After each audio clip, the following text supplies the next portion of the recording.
The fluorescent lights in Jefferson Elementary School's conference room flickered with the tired rhythm of a building that had seen too many budget cuts and too few repairs. Daniel Mitchell sat across from Mrs. Patricia Hendricks, a woman whose reading glasses perched on the tip of her nose like a bird about to take flight, and he felt the familiar weight settle into his shoulders. The weight that came with being the only parent in the room. The weight that came with knowing what was about to be said before the words even formed. Emma's latest test scores lay between them like evidence at a trial, and Mrs. Hendricks had that look.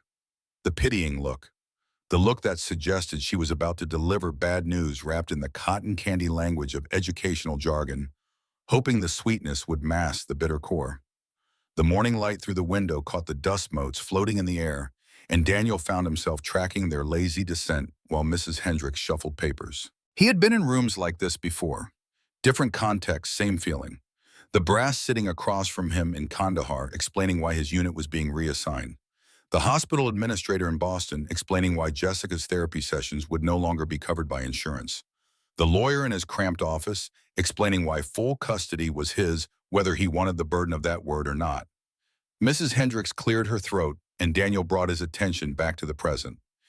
8 years in the Marines had taught him many things, but perhaps the most valuable was the ability to remain still when everything inside him wanted to move. Mr. Mitchell, I want you to know that Emma is a wonderful child, truly wonderful. Her creativity, her kindness to other students, her enthusiasm during art class. Mrs. Hendricks paused, and there it was, the pause before the pivot. However, we've noticed some concerning patterns in her academic performance. Daniel did not speak. He had learned that silence often revealed more than questions ever could.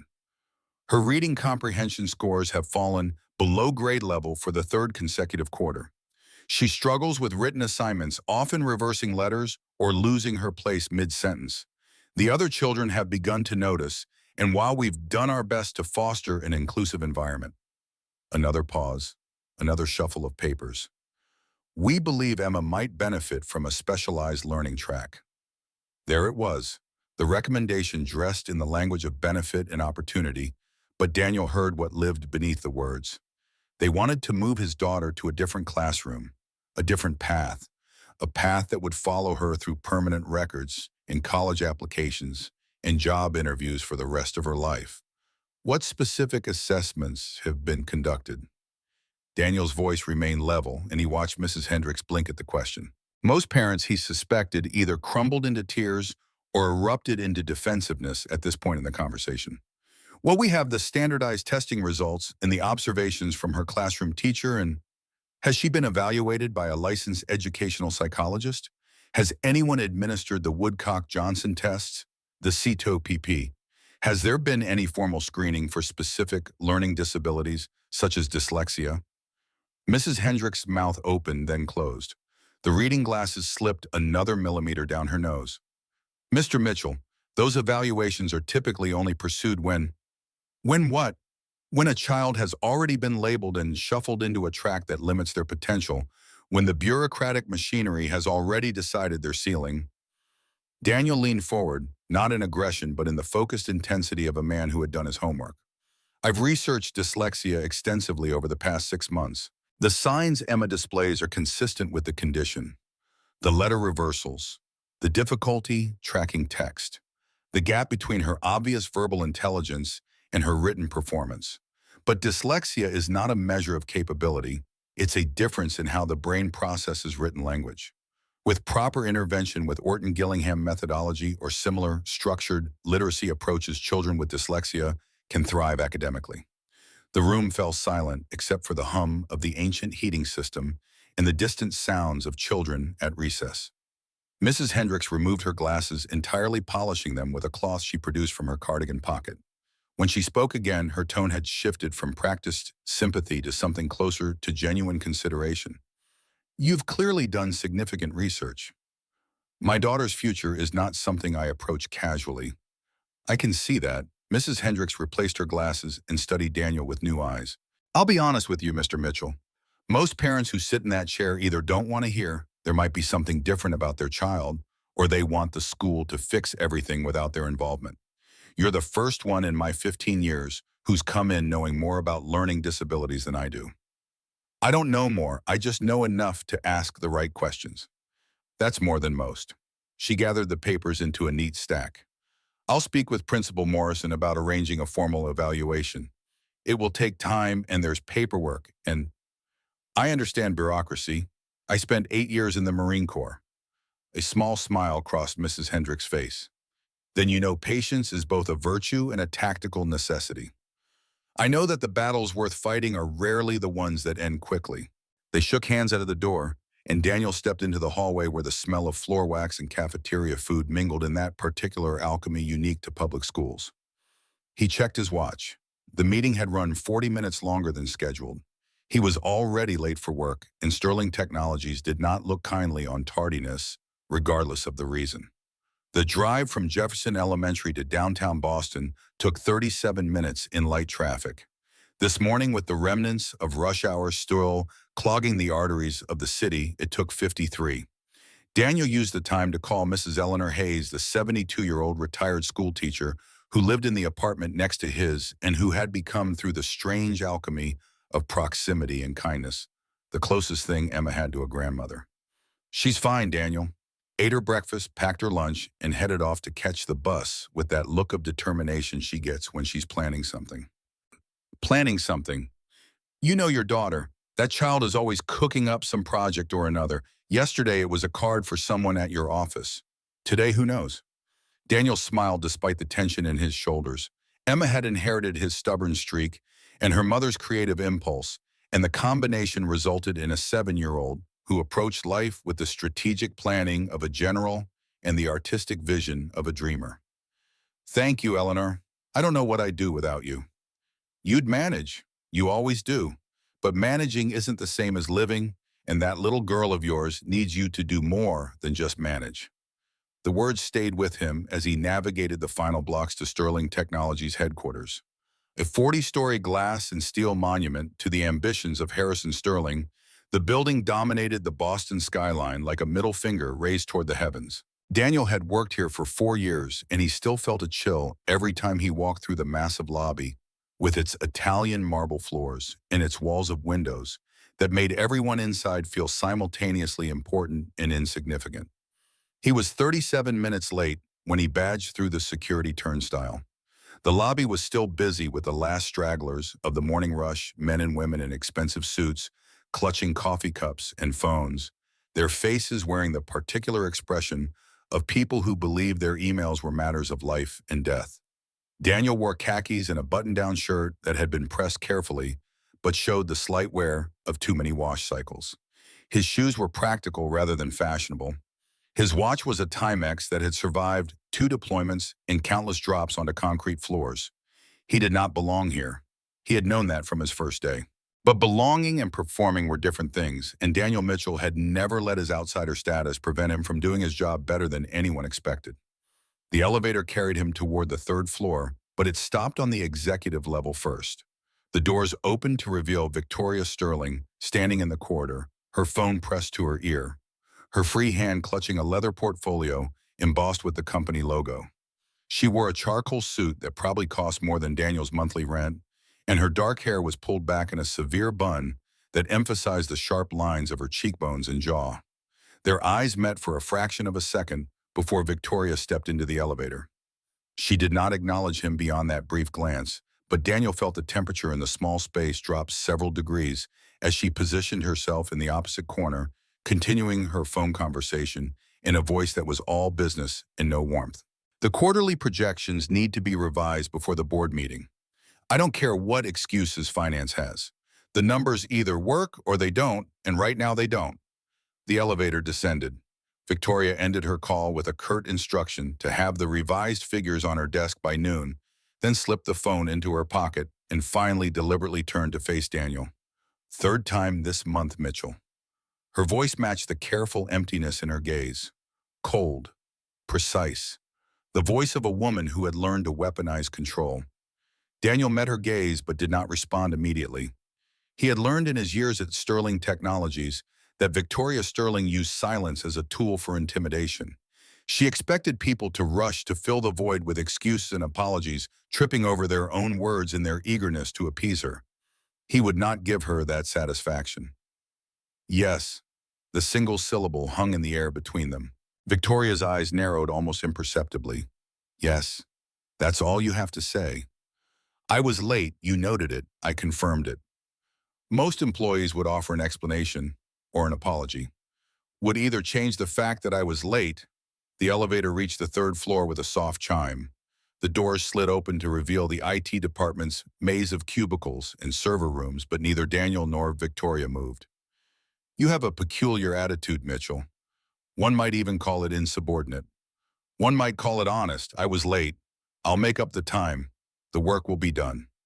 Daniel stepped out of the elevator, then turned back to face her. If you'll excuse me, I have systems to maintain. He walked away without waiting for her response, feeling her eyes on his back like the heat of a targeting laser. He knew he had irritated her. That was not entirely accidental. Victoria Sterling had spent 3 years making his professional life difficult, with her constant criticisms and impossible standards, and something in Daniel refused to bend beneath the weight of her disapproval. But as he settled into his workstation and began the morning's diagnostic routines, he found himself wondering about the look that had crossed her face in that moment before the elevator doors closed. Not anger exactly, not even irritation. Something closer to curiosity, as if he were a puzzle she could not quite solve, and that failure bothered her more than his tardiness ever would. The morning passed in the familiar rhythm of code and cables, of debugging sessions and departmental meetings. Daniel's focus was absolute when he worked his mind narrowing to the elegant logic of systems and algorithms, the beautiful predictability of a world where problems had solutions and solutions had evidence. Computers did not lie, they did not play political games or hold grudges. They either worked or they did not, and Daniel found a deep comfort in that binary clarity. At 11:30, his phone buzzed with a text from Frank Morrison, the senior engineer who had been at Sterling Technologies longer than anyone else in the building. Lunch in the server room. Brought sandwiches. Daniel smiled. Frank Morrison was 68 years old, scheduled to retire in 6 months, and possessed of a wisdom that came from decades of watching companies rise and fall, executives come and go, and technology evolve from punch cards to quantum computing. He had taken Daniel under his wing from the first day, recognizing something in the younger man that reminded him of himself at that age. A dedication to craft over politics, a quiet competence that did not need to announce itself, a fundamental decency that corporate culture had not yet managed to erode. The server room was in the basement, a climate-controlled cave filled with the soft hum of cooling fans and the blinking lights, hardware that processed millions of transactions per day. Frank was already there when Daniel arrived, sitting on an overturned crate with 2 wrapped sandwiches and 2 bottles of water arranged on a makeshift table of stacked server manuals. Heard you had a run-in with the woman carved from marble this morning. Daniel settled onto another crate across from Frank, accepting the sandwich with a nod of thanks. News travels fast. In this building, news travels at the speed of gossip, which is approximately 3 times the speed of light. Frank unwrapped his own sandwich with the deliberate care of a who had learned to savor small pleasures. What happened? I was late, she noted it. I didn't grovel. Ah, the cardinal sin. Frank chuckled, but his eyes held a deeper concern. How's Emma? The school wants to put her in a special education track. I pushed back, requested formal evaluation for dyslexia. And they agreed. They will. I gave them enough research to make saying no look like negligence. Frank nodded slowly, chewing his sandwich, with the thoughtful expression of a man processing information. You know, Victoria had something similar when she was young. Daniel's hand paused halfway to his mouth. What? Not dyslexia, but her father, Harrison. He was convinced she was too emotional, too soft. He spent her whole childhood trying to fix what he saw as weakness. Tutors, therapists, coaches, all aimed at making her harder, colder, more like him. Frank's voice took on a distant quality, as if he were looking at scenes from decades past. I knew her when she was 5 years old. Sweetest kid you'd ever meet. Always drawing pictures and always wanting to help people. She used to bring cookies to the office for everyone on Fridays. Her mother's recipe. What changed? Her mother died when Victoria was 6. Cancer and Harrison. Harrison decided that caring was what killed his wife. That if she had been stronger, tougher, she would have fought harder. So he set about making sure his daughter would never make the same mistake. Frank set down his sandwich, his appetite apparently diminished by the memories. He crushed the softness out of her Daniel, systematically, deliberately. And by the time she was old enough to run this company, there was nothing left but the armor she wears every day. Daniel absorbed this information in silence. He had always thought of Victoria Sterling as a force of nature, something eternal and unchanging, like a glacier or a mountain. The idea that she had once been a different person, that the coldness was learned rather than innate, shifted something in his understanding. Why are you telling me this? Because you don't flinch when she pushes. And I've watched her these past few months, watch the way she looks at you when she thinks no one's paying attention. You confuse her. You don't respond the way everyone else does, and she doesn't know what to do with that. I'm not trying to confuse her. I'm just myself. That's exactly what confuses her.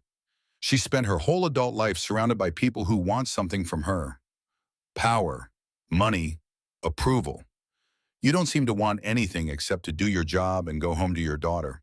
That's alien to her, maybe even threatening. Daniel finished his sandwich in thoughtful silence. The server room hummed around them, a cathedral of computation processing the digital prayers of thousands of users. Finally, he spoke. Her father sounds like a monster. Harrison Sterling was a complicated man, a genius, a visionary, and yes, in many ways a monster. But he was also a man destroyed by grief, and he destroyed his daughter because he did not know how else to protect her from a world that had taken everything from him. Frank gathered the sandwich wrappers, folding them with the precise movements of a man who believed in order and cleanliness. He died 2 years ago. Heart attack at his desk, which was exactly how he would have wanted to go. But he left Victoria alone with an empire and no idea how to be anything other than what he made her. Why didn't you ever say anything, try to stop him? Frank's eyes met Daniel's, and in them was a weight of guilt and regret that decades had not diminished. I tried, early on, but Harrison Sterling was not a man who listened to anyone, and eventually, he sighed, eventually I was afraid too, like everyone else. The admission hung in the air between them, a confession that cost more than Frank's pride to speak aloud. Daniel reached across the makeshift table and gripped the older man's shoulder. You're telling me now. That counts for something. Does it? I watched that little girl become a fortress of silence and cold efficiency, and I did nothing to stop it. Does telling you her sad story really make up for 30 years of cowardice? It doesn't erase what happened, but it helps me understand. And understanding is the beginning of everything that comes after. Frank studied Daniel's face for a long moment, then nodded slowly. You sound like someone who knows what it means to carry the weight of what you couldn't fix. I spent 8 years in the Marines.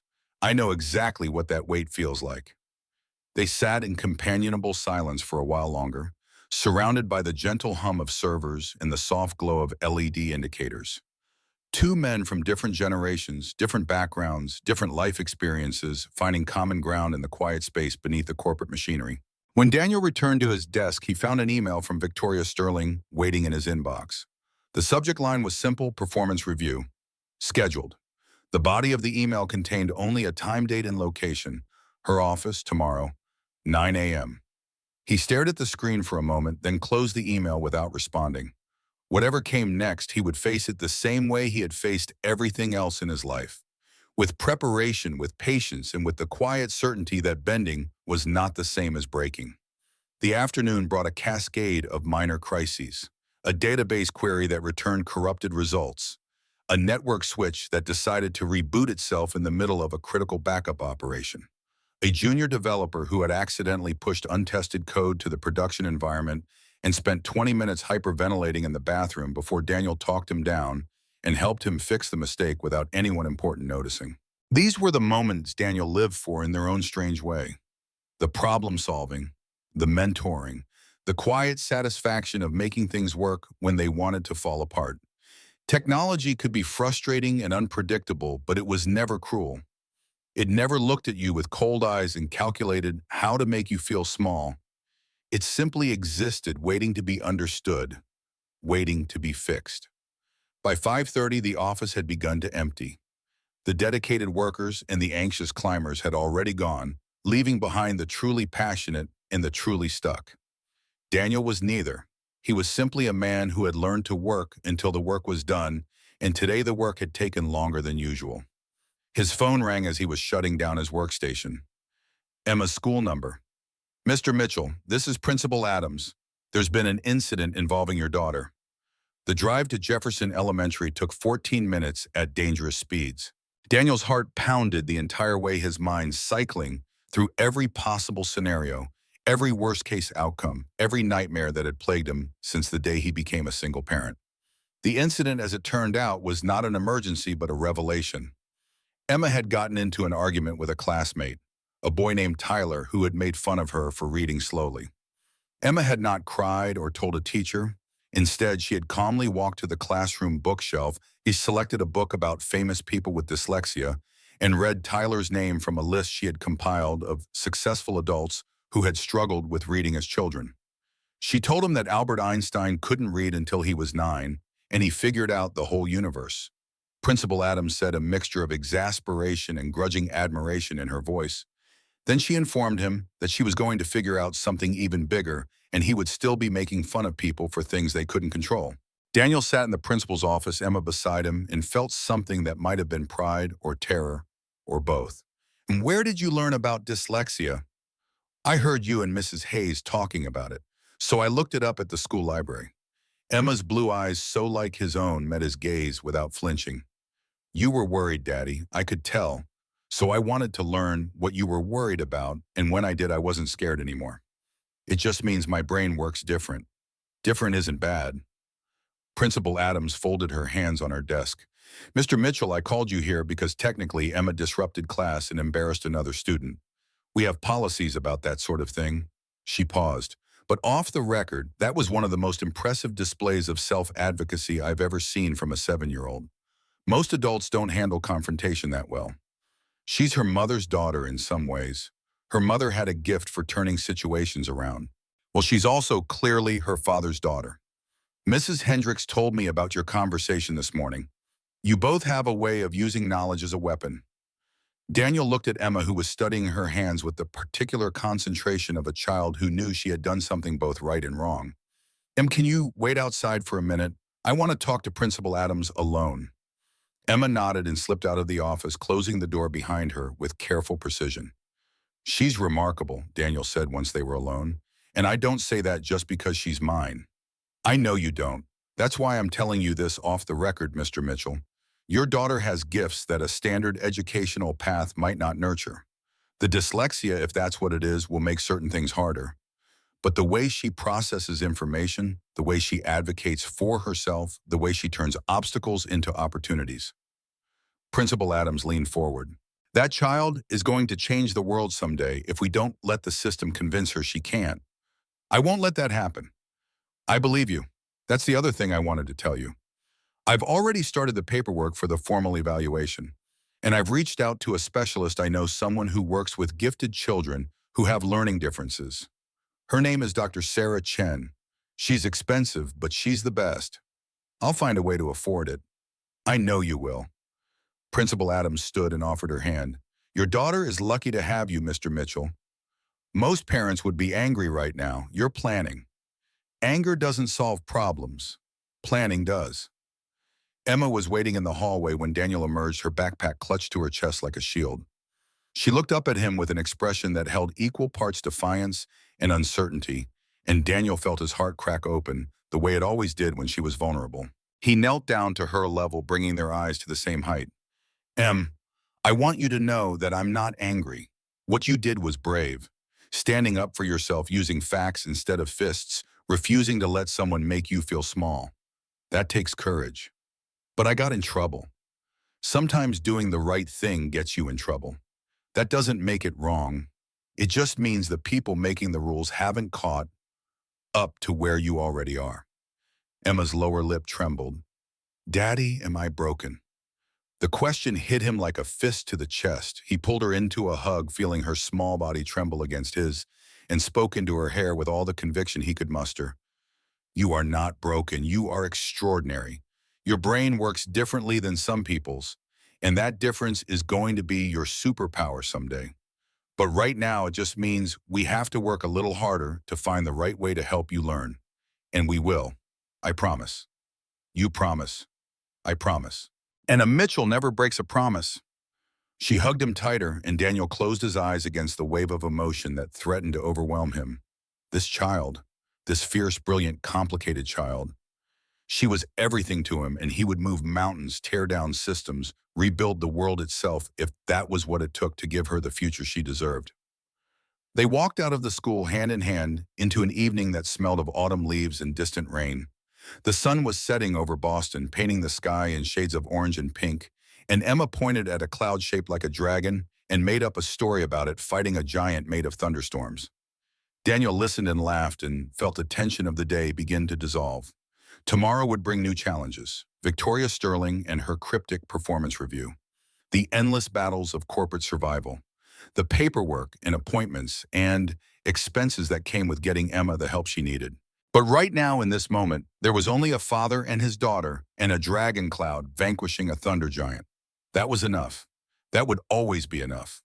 The apartment building where Daniel and Emma lived was a four-story brick structure in Dorchester that had been built in the 1920s and maintained just enough to stay standing. The hallway smelled of cooking oil and mildew. The elevator worked approximately 60% of the time, and the neighbors ranged from young professionals trying to save money to elderly immigrants who had lived there for decades. Mrs. Eleanor Hayes occupied the apartment directly across the hall from Daniel's unit. She was 72 years old, a retired elementary school teacher with arthritis in her hands and a mind sharp as surgical steel. Her husband had died 80 years ago. Her children had scattered to California and Florida, and she had found in Daniel and Emma something she had been missing since her own grandchildren stopped visiting. She was waiting in the hallway when they arrived, her door already open and the smell of fresh-baked cookies drifting out like a promise. "There's my girl. Come tell me about your day. I heard there was some excitement at school." Emma ran to her, launching into the story with all the dramatic flair of a child who had discovered the power of narrative. Daniel followed more slowly, leaning against the doorframe of Mrs. Hayes's apartment and watching the two of them with a gratitude that bordered on reverence. "She stood up to a bully," he said when Emma paused for breath. "Used research instead of revenge." "That's my girl."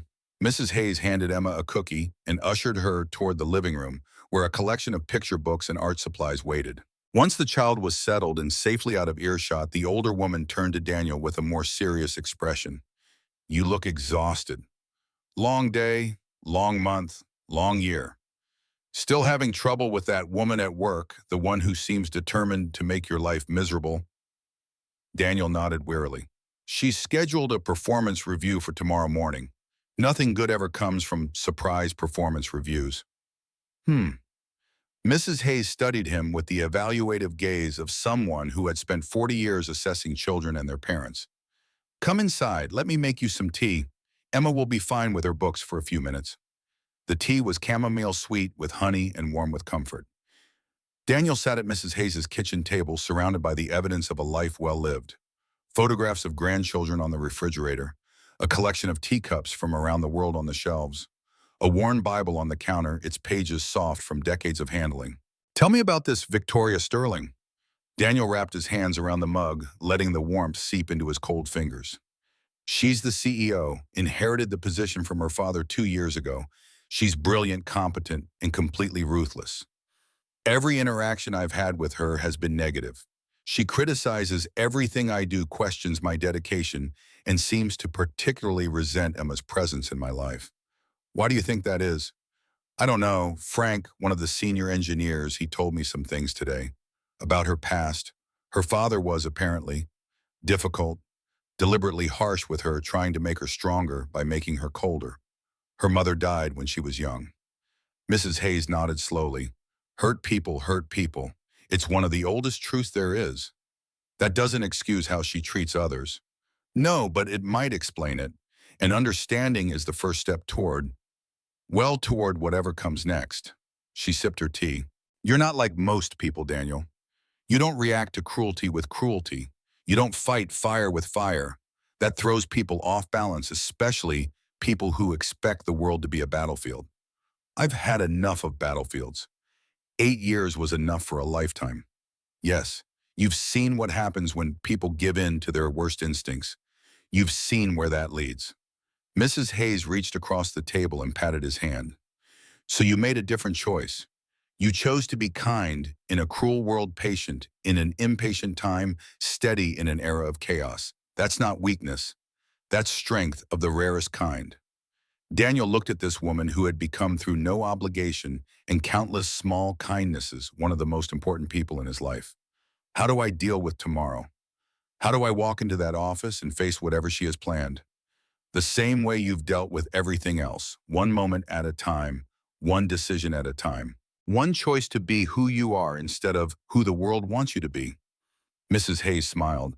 And remember, Daniel, she may have power over your job, but she doesn't have power over your soul. That's yours to keep or give away. Choose wisely. Later that night, after Emma was bathed and fed and tucked into bed with her favorite stuffed elephant and a story about a princess who rescued dragons instead of waiting to be rescued by knights, Daniel sat alone in his small living room and stared at the wall. The apartment was quiet. The neighborhood was quiet. Even his thoughts, usually so busy with plans and worries and logistics, had finally grown quiet.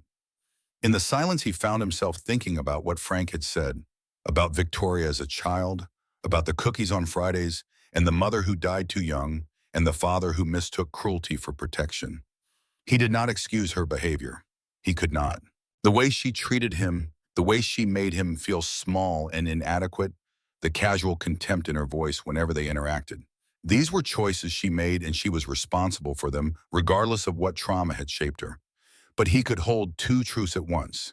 He could recognize that she was hurting him while also recognizing that someone had hurt her first. He could refuse to accept her cruelty while also refusing to reduce her to that cruelty alone. He could protect himself without becoming the kind of person who saw enemies everywhere and trusted no one. This was the hardest part of being human, Daniel thought. Not the pain. Pain was simple. Pain was clear. The hardest part was maintaining your own humanity while others tried to take it from you. Staying soft in a world that rewarded hardness. Remaining open when closing off was so much easier. He thought about Emma asleep in the next room with her dyslexia and her dragon stories and her fierce little heart. She would face challenges he could not protect her from. People who would try to make her feel less than she was. Systems that would try to sort her into boxes that did not fit. A world that would reward conformity and punish difference. His job was not to shield her from all of that. That was impossible. His job was to teach her how to face it without losing herself, how to be strong without being hard, how to fight without becoming the thing she fought against. The weight of a father's legacy. Daniel finally went to bed around midnight, his alarm set for 6 a.m., his mind still churning through the challenges ahead. Victoria Sterling and her performance review, Emma and her evaluation.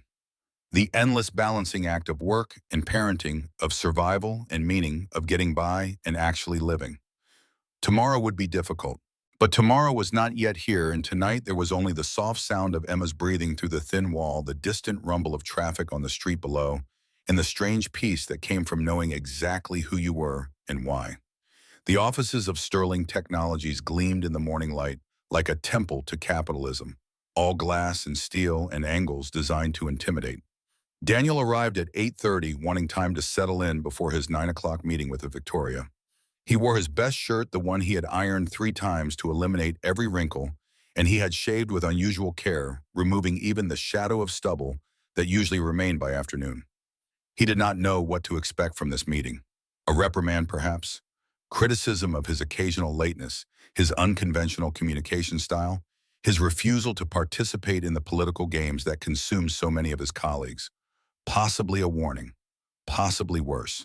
But fear was a luxury he could not afford, so he transformed it into focus, channeling the anxiety into hyper-awareness of every detail around him. The way the light fell through the lobby windows, the rhythm of footsteps on the marble floor, the faces of co-workers who nodded in greeting or looked away, depending on their own political calculations. At 8:55, he took the elevator to the executive floor. The doors opened onto a corridor that was quieter than the floors below, carpeted in deep blue with walls lined in original artwork that probably cost more than Daniel earned in a year. Victoria's office was at the far end behind a glass door etched with the Sterling Technologies logo. Her assistant, a severe woman named Margaret, who seemed to communicate entirely through pursed lips and disapproving glances, gestured for him to wait in one of the leather chairs outside the office. Daniel sat back straight, hands resting on his knees and focused on his breathing. At 9:03, the glass door opened. "Mr. Mitchell, come in." Victoria's voice was neutral, revealing nothing of her intentions. Daniel rose and entered her office, taking in the details with a single sweep of his eyes. Massive desk of dark wood, floor-to-ceiling windows with a view of the Boston skyline. A portrait of Harrison Sterling on one wall, the man's painted eyes seeming to track movement with unsettling precision. Two chairs facing the desk, positioned slightly lower than Victoria's own chair. A power move, a reminder of hierarchies. Daniel sat in one of the lower chairs without comment. Victoria remained standing for a moment longer, silhouetted against the windows, her face unreadable. Then she moved to her own chair and settled into it with the fluid grace of someone who had practiced every gesture for maximum effect. "Do you know why you're here, Mr. Mitchell?" "I assume you're going to tell me." The faintest flicker in her eyes. Surprised, perhaps, at his directness. "Your performance reviews have been consistently excellent. Your technical skills are among the best in the department. You've solved problems that others couldn't even identify, and you've done it without seeking recognition or advancement." Daniel waited. There was always a but in conversations like this. But there it was. "Your attitude concerns me. Your unwillingness to conform to the culture of this company. The way you seem to exist outside the normal structures of hierarchy and ambition. Is excellence not enough?" Victoria's hands folded on the desk before her tightened almost imperceptibly. "Excellence is a baseline. Everyone at this company is excellent. What distinguishes the leaders from the workers is their ability to navigate the political landscape, to understand that sometimes being right is less important than being strategic. I've never been particularly good at strategy that requires dishonesty." "Is that what you think this is, dishonesty?" "I think there's a difference between playing a game and doing a job. I'm interested in the latter." Silence stretched between them, filling the space with tension that was almost physical. Victoria studied him with an intensity that reminded Daniel of snipers zeroing in on a target, calculating distance and windage and probability of success. "Frank Morrison speaks highly of you." The change of subject caught Daniel off guard. "Frank is a good man, one of the best I've worked with. He's been here 35 years, longer than anyone else, longer than me." Victoria's voice took on a strange quality, something almost like nostalgia filtered through frost. "He used to bring me candy when I visited my father's office as a child. Butterscotch. It was my favorite." Daniel did not know what to do with this information, so he simply acknowledged it with a slight nod. "He's retiring soon," Victoria continued. 6 months. After that, there will be a vacuum in the institutional knowledge of this company. Frank knows things about our systems, our history, our vulnerabilities. That exists nowhere else. He's irreplaceable. Everyone is replaceable, Mr. Mitchell. That's one of the fundamental truths of business, but some replacements cost more than others." She leaned forward slightly and Daniel caught a whiff of her perfume. Something expensive and subtle, like her suits and her shoes and everything else about her carefully curated image. "I want you to work with Frank during his remaining time here. Learn everything he knows. Document it. Become the repository for the knowledge that will otherwise walk out the door with him." Daniel processed this unexpected turn. It was essentially a promotion, a recognition of his value, an opportunity to become indispensable in a way that mere technical skills could never achieve. "Why me?" "Because Frank suggested you. And because you're the only person in this company who seems genuinely interested in doing good work, rather than climbing over others to reach the top." Victoria's eyes held his, and for a moment Daniel thought he saw something beneath the armor she wore. Something that might have been respect or curiosity, or simply calculation. Those are rare qualities. Inconvenient but rare. "And what do I get in return beyond the honor of being the keeper of institutional knowledge? A raise, a title change, and something else." Victoria paused, and when she spoke again, her voice was quieter, more human. "Frank told me about your daughter. her learning difficulties, the evaluation you are seeking. Daniel's entire body went rigid. That's not any of your concern. Everything that happens in this company is my concern, Mr. Mitchell, including the personal circumstances that affect my employees' performance. She raised a hand before he could object. I'm not threatening you. I'm offering. Sterling Technologies has relationships with several educational specialists, psychologists, therapists, learning consultants, the best in Boston. If you accept this new role, I'll arrange for your daughter to be evaluated by Dr. Sarah Chen at the company's expense. The name landed like a thunderbolt. Dr. Sarah Chen, the same specialist Principal Adams had recommended, the one Daniel had been trying to figure out how to afford. Why would you do that? Because talented employees are investments. Because a distracted parent is a less effective worker. Because was. She stopped and something complicated passed across her face. Because I understand what it means to be a child who's told there's something wrong with them, even if the people saying it think they're helping. Daniel stared at her.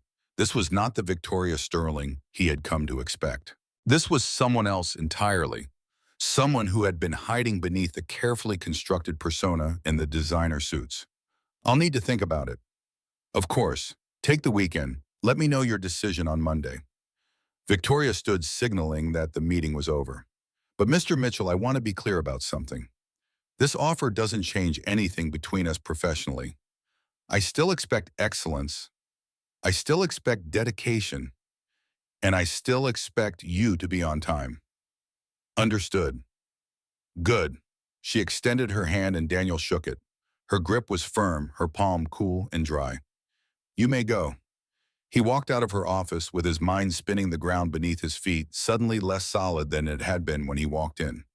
He had expected a reprimand. He had prepared for criticism.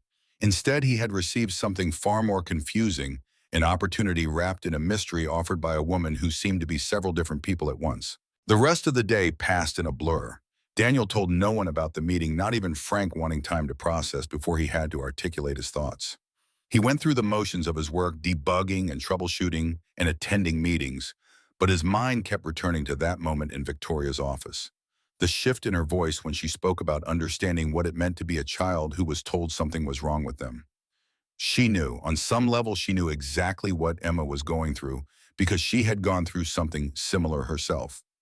Different circumstances, different specifics, but the same fundamental experience of being found wanting by the people who were supposed to protect you. And she had offered help. Real, tangible, expensive help. Not out of kindness, perhaps, but not entirely out of self-interest either. Something more complicated lived in that offer, something Daniel did not yet understand but could not ignore. Emma was waiting for him when he picked her up from the after-school program, her backpack bulging with homework and her face bright with the particular energy of a child with a secret. Daddy, I made something today. What did you make, sweetheart? It's a surprise for someone at your work, someone who needs it. Daniel's heart clenched. We talked about this. Not everyone at my work is receptive to that kind of thing. I know, but this person needs it. Emma climbed into her car seat with practiced efficiency, clicking the buckle herself. Sometimes people act mean because they're sad inside. Mrs. Hayes told me that. She said the meanest people are often the saddest, and sometimes a little kindness can change everything. Mrs. Hayes is very wise. So can I give it to them, please?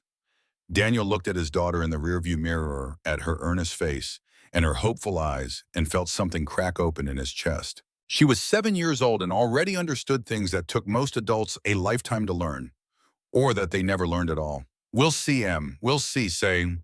But even as he said the words, he knew he would let her try, because hope was precious and kindness was revolutionary, and sometimes the most radical thing you could do was refuse to give up on people who had given up on themselves. The weekend arrived with the gentle exhaustion of a week that had demanded too much. Daniel spent Saturday morning at the park with Emma, pushing her on the swings and watching her navigate the climbing structure with the fearless confidence of a child who did not yet know how far there was to fall. The October air was crisp, carrying the smell of decaying leaves and distant wood smoke, and the sky was the particular blue that only autumn in New England could produce. Daddy, do you think she'll like it? Emma had been working on her surprise project all morning, stealing away to her room whenever she thought Daniel was not looking, emerging with crayon-stained fingers and a secretive smile. He had not asked what she was making. Some things needed to remain mysteries until they were ready to be revealed. I think she'll be surprised. Surprised good or surprised bad. I think surprised in a way that might be uncomfortable at first, but important in the end. Emma considered this with the gravity of a philosopher contemplating the nature of existence. Like when you took me to the doctor and I had to get a shot and it hurt, but then I didn't get sick. Something like that. Sometimes the things that are good for us don't feel good at first. That's a silly way for the world to work. You're absolutely right. It is silly, but it's also how things are. Emma jumped off the swing at the apex of its arc landing with a thud and a triumphant whoop. I'm going to change how things are when I grow up. I believe you will. Sunday brought a different kind of activity. Daniel spent the morning reviewing his notes on dyslexia, preparing for the evaluation that would hopefully happen soon. He read about multisensory instruction and phonemic awareness, about the differences between phonological and surface dyslexia, about the long list of successful people throughout history who had faced similar challenges. He took detailed notes, organized them into categories, and created a folder of resources that he could share with Emma's teachers and therapists. This was how he coped with uncertainty, through preparation, through knowledge, through the belief that understanding a problem was the first step toward solving it. It was not always effective, but it was what he had. In the afternoon, Mrs. Hayes came over for tea and cookies. Emma showed her the project she had been working on, and Mrs. Hayes made the appropriate noises of admiration and encouragement without revealing any details to Daniel. The two of them had become co-conspirators in something he was not entirely sure he wanted to know about. "You've made a decision about the offer," Mrs. Hayes said later when Emma was distracted by a cartoon in the living room. It was not a question. "I'm going to accept it. The help for Emma is too valuable to refuse, and the opportunity to work with Frank during his final months. That kind of knowledge transfer doesn't happen often." "And the woman who made the offer, Victoria Sterling?" Daniel was quiet for a moment, organizing his thoughts. "She's not what I expected, or rather, she's more than what I expected. The cruelty is real, but it's not the whole story. There's something else underneath, something that's been locked away for a very long time. And you want to find it? I want to understand it. Whether that leads to finding it, I don't know." Mrs. Hayes sipped her tea, her eyes holding the wisdom of 7 decades of observing human nature. "Be careful, Daniel. People who have been hurt badly often hurt others without meaning to, and people who try to save them sometimes get lost in the process. I'm not trying to save anyone, I'm just trying to understand. Sometimes that's how it starts, with understanding, and then caring, and then—" She smiled gently. "Well, you'll figure it out as you go. Just remember to protect your own heart while you're trying to reach hers. Emma needs you whole, not broken." Monday morning arrived with the particular cruelty of a beautiful day that demanded misery. The sky was clear, the air was fresh, and Daniel walked into Sterling Technologies with the weight of his decisions settled firmly on his shoulders. He stopped at Victoria's office first thing before he could change his mind. "I accept your offer." Victoria looked up from her computer, her face betraying nothing. "Good. I'll have HR draw up the paperwork. You'll start working with Frank this afternoon." "And Emma's evaluation?" "I've already made the arrangements. Dr. Chen will contact you this week to schedule an appointment." Victoria returned her attention to her screen, dismissing him without a word. Daniel stood in the doorway for a moment longer. "Thank you." She did not look up. "Don't thank me yet. You haven't seen what Frank's going to expect from you." He smiled despite himself and turned to leave. Behind him, he thought he heard Victoria's typing pause for just a moment. But when he glanced back, she was focused on her screen again, as if their entire exchange had never happened. The days that followed established a new rhythm. Mornings were devoted to his regular duties, debugging and troubleshooting, and attending the endless meetings that seemed to consume half of corporate life. Afternoons were spent in the server room with Frank, learning the arcane history of systems that had been built and rebuilt over 3 decades, understanding the workarounds and patches and undocumented features that kept Sterling Technologies running, despite all the ways it should have fallen apart. Frank was a thorough teacher, patient but demanding, and Daniel found himself remembering his time in the Marines, when sergeants and officers had pounded knowledge into him through repetition and practice until it became as natural as breathing.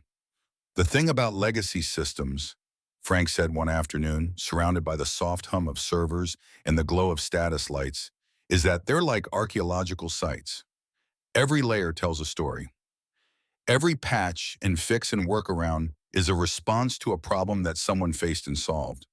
Understanding the system means understanding its history, and understanding its history means understanding the people who built it, including Harrison Sterling. Frank's hands paused on the keyboard, especially Harrison Sterling. Half of these systems bear his fingerprints even now. The man was brilliant, Daniel, truly brilliant, but he was also paranoid and controlling and convinced that everyone was out to get him. Was he right? Sometimes. Enough times that his paranoia seemed justified. But the price of that paranoia was a company that reflected his own wounds. Systems that trusted no one. Processes that assumed the worst. A culture that rewarded ruthlessness and punished vulnerability. And Victoria inherited all of that. Victoria inherited more than she knows. The company, the legacy, the enemies her father made along the way. Frank looked at Daniel with an expression that held both warning and hope. There's one enemy in particular that you need to know about. Richard Blackwood. The name meant nothing to Daniel, but the gravity in Frank's voice suggested it should. Who is he? A shark, a predator, and the one man who hates the Sterling family more than anyone else alive. Frank gestured for Daniel to sit, and for the next hour he told a story that reshaped everything Daniel thought he knew about Victoria Sterling and the company she led. 20 years ago, Richard Blackwood had been Harrison Sterling's equal. Two visionaries in the early days of the tech boom building companies that would reshape the world. They had been rivals, but they had also been friends of a sort united by their ambition and their willingness to do whatever it took to win. But Harrison Sterling did not share well.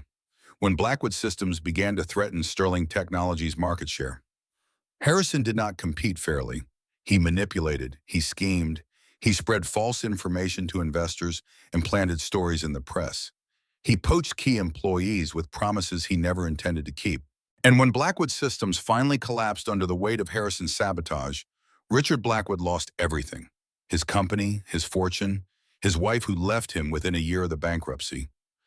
Harrison never admitted what he did, Frank said quietly, but everyone in the industry knew, and Richard Blackwood never forgot.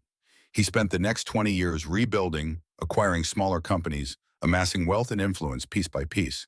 And then when Harrison died, he started buying Sterling Technologies stock. How much does he own? 18% as of last week, more than any single shareholder except Victoria herself. And he's been pushing for a board seat, demanding oversight, questioning every decision Victoria makes. Frank's voice dropped. He's not trying to run the company, Daniel.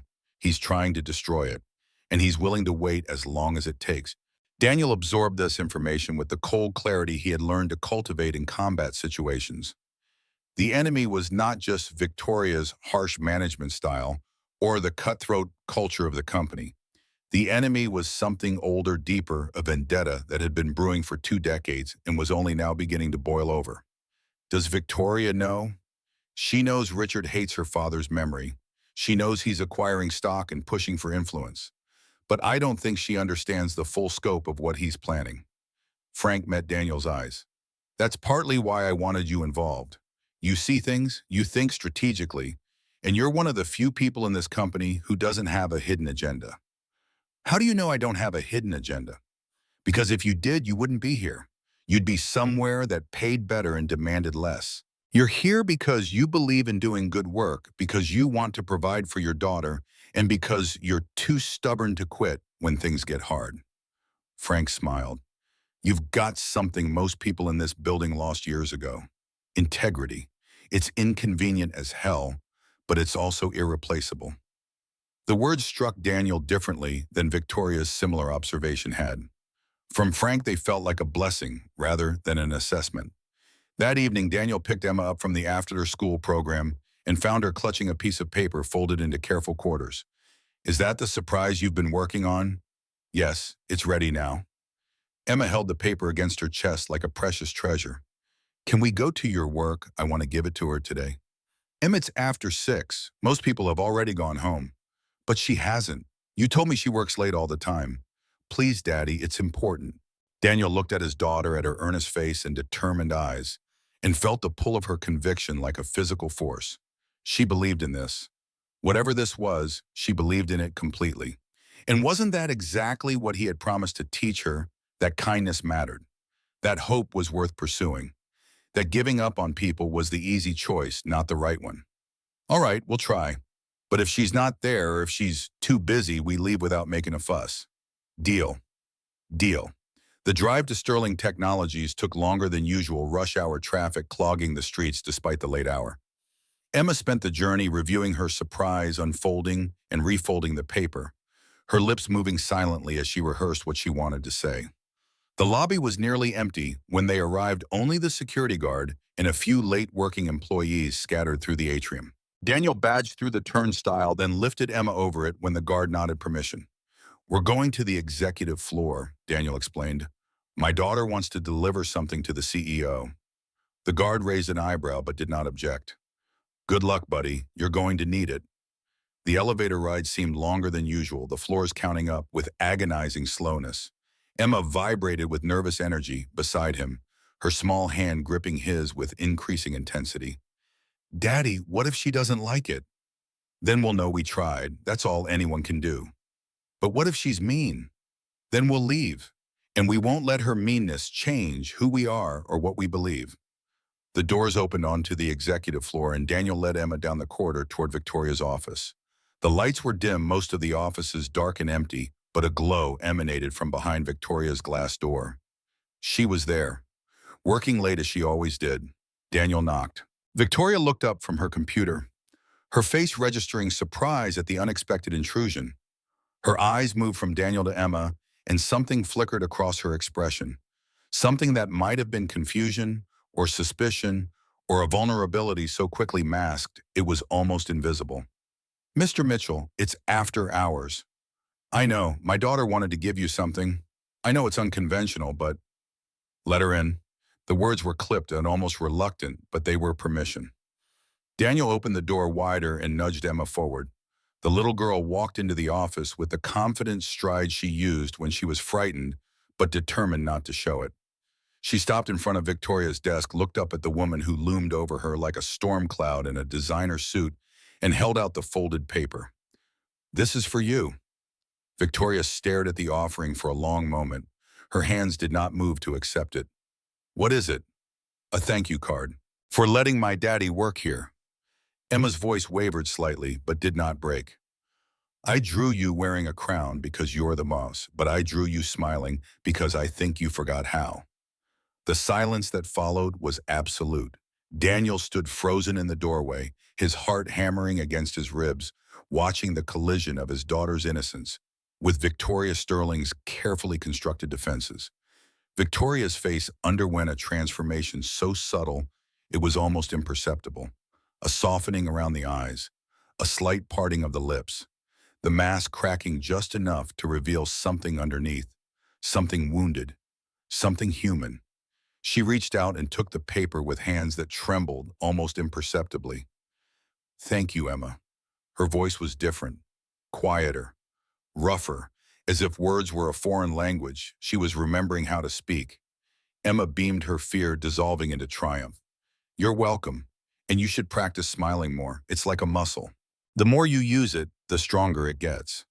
Victoria made a sound that might have been a laugh or might have been a sob strangled somewhere in her throat before it could fully emerge. I'll consider that advice. Okay, bye. Emma turned and skipped back to Daniel, her mission complete, her heart unburdened.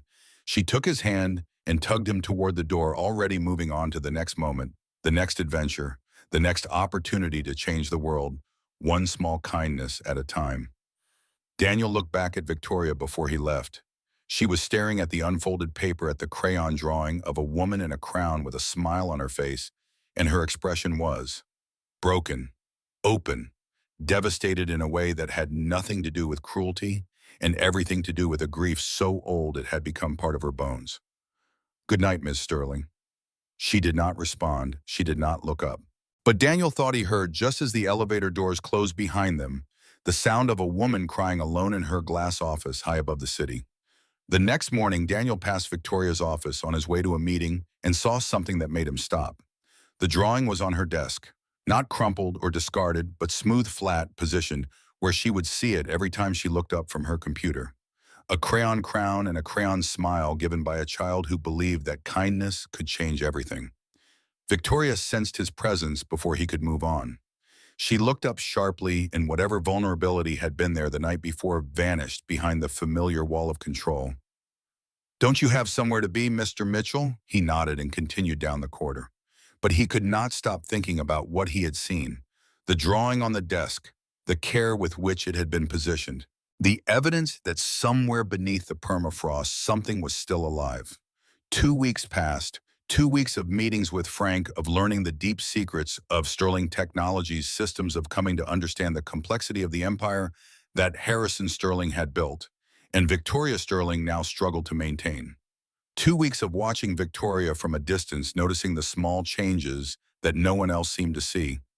She was softer with her assistant, not kind exactly, but less cutting. She paused outside the break room where Emma sometimes did her homework, watching through the glass for a moment before moving on. She asked about Dr. Chen's evaluation during one of their rare direct conversations, and there was something in her voice that sounded almost like genuine concern. But there were also darker developments. Richard Blackwood appeared at a board meeting that Daniel was asked to attend for technical support purposes. He was 62 years old with silver hair slicked back from a face that might have been handsome, if not for the predatory gleam in his gray eyes. He wore a suit that probably cost more than Daniel's car and carried himself with the confident menace of a man who had spent decades learning how to destroy. "Let's be honest, Victoria." His voice carried across the conference room with casual arrogance. "The numbers are solid, but the leadership is questionable. Sterling Technologies needs stability, not an emotionally unstable woman playing CEO." The words landed like bombs in the silent room. Several board members shifted uncomfortably, but no one spoke. No one defended her. Victoria's face remained frozen, but Daniel saw the tightening around her eyes, the white knuckles where her hands gripped the edge of the table. She had faced challenges before: condescension and skepticism, the assumption that her position was inherited rather than earned. But this was a direct attack on her competence delivered publicly before everyone who mattered. She opened her mouth to respond, but another voice spoke first. "With respect, Mr. Blackwood, that assessment is both inaccurate and inappropriate." Everyone turned. Daniel was standing near the back of the room, his face calm, but his voice carrying an authority that demanded attention. "Ms. Sterling has increased company revenue by 32% over the past 3 years. She's navigated 2 market downturns and expanded into 3 new sectors. If that's emotional instability, I'm not sure what you'd consider competent leadership." Richard's face reddened. "And who exactly are you?" "Oh, someone who looks at data instead of making assumptions." The tension in the room crackled like electricity before a storm. Victoria stared at Daniel with an expression that held shock, confusion, and something else he could not identify. The meeting ended shortly after board members filing out with murmured conversations and sidelong glances. Daniel was packing up his laptop when Victoria approached him. "That was unnecessary." He looked up. "Was it?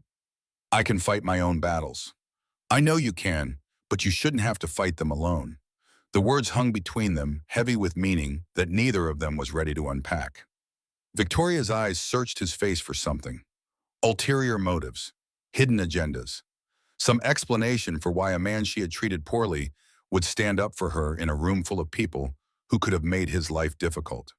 She found nothing but sincerity, and that perhaps was the most disorienting thing of all. "Walk with me." It was not a request. But Daniel followed her anyway out of the conference room and up a staircase he had never noticed before, through a door marked "Authorized Personnel Only," and onto a rooftop garden that seemed to exist in a different world than the glass and steel of the building below. The October air was cool, carrying the scent of dying leaves and distant rain. Boston spread out below them, a maze of buildings and traffic and anonymous lives. Victoria stood near the edge, looking out at the skyline rather than at him. "I'm going to tell you something, and I need you not to interrupt until I'm finished." Daniel nodded, though she was not looking at him to see it. "When I was 24, I fell in love with a man named Marcus Webb. He was a carpenter, built furniture with his hands. No college degree, no family money, no connections. My father despised him, but I didn't care. I thought he was the most genuine person I'd ever met. Her voice was flat, reciting facts rather than reliving memories. We were together for 2 years. I thought he was going to propose. Instead, I discovered he had been feeding information to my father's business rivals the entire time. Stock tips, strategic plans, anything he could access. My father had paid him to do it, to test me, to see if I was weak enough to let emotion compromise my judgment. Daniel felt something cold settle in his stomach. The manipulation was breathtaking in its cruelty. My father told me it was a lesson, that love makes you vulnerable and vulnerability makes you useless. He said I should be grateful he exposed Marcus before I made the mistake of marrying him. What about Marcus? He took the money. That's what people do when offered enough. He didn't even apologize. Just said it was business and I shouldn't take it personally. Victoria finally turned to face him, and her eyes held a pain so old it had become part of her architecture. I was supposed to inherit this company, so I learned the lesson. I stopped trusting people. I stopped letting anyone close enough to hurt me. I became exactly what my father wanted me to be. She took a shaky breath. So when I see you with your worn-out wallet and your dedication to your daughter and your ridiculous genuine kindness to everyone around you, I don't know what to do with that. It reminds me of everything I gave up, everything I told myself I was too smart to believe in. Daniel was quiet for a long moment. When he spoke, his voice was gentle. So that's why you keep pushing people away. Victoria did not answer. She did not need to. The tears gathering in her eyes said everything. She turned and walked back toward the door, leaving Daniel alone on the rooftop with the weight of her confession settling around him like autumn fog. The confrontation came on a Thursday afternoon. Daniel was walking through the cafeteria headed for the coffee station when he heard voices raised in laughter. Derek Morrison, the marketing executive whose father sat on the board, was holding court at a table near the windows. His audience included two other executives and a collection of junior employees who had learned that proximity to power required participation in cruelty. "Did you see his wallet yesterday? Thing looked like it survived a war. Maybe we should start a charity fund for the single dad brigade." More laughter. Daniel's hand tightened around his empty coffee cup, but he kept walking. He had survived worse. He could survive this. "Hey, Mitchell," Derek's voice followed him like a hunting dog tracking prey. "Don't walk away when I'm talking to you. Where are your manners, or did they not teach those in the military?" Daniel stopped. He turned. He looked at Derek Morrison with the same calm expression he had worn when facing far more dangerous enemies. "Did you need something?" "I need to know how you managed to land a meeting with the Queen of Frost herself. Private performance review. Very cozy." Derek's smile was a razor wrapped in charm. "Some of us have been here for years and never gotten that kind of attention. What's your secret?" "I do my job well." "Sure you do, and I'm sure bringing your kid to work every other day doesn't hurt either." Playing the sympathy card, very clever. The mention of Emma changed something in Daniel's posture, a straightening of the spine, a shift in the weight distribution. Nothing obvious, but something that made Derek's smile falter slightly. "My daughter is not a card to be played, and she's certainly none of your concern."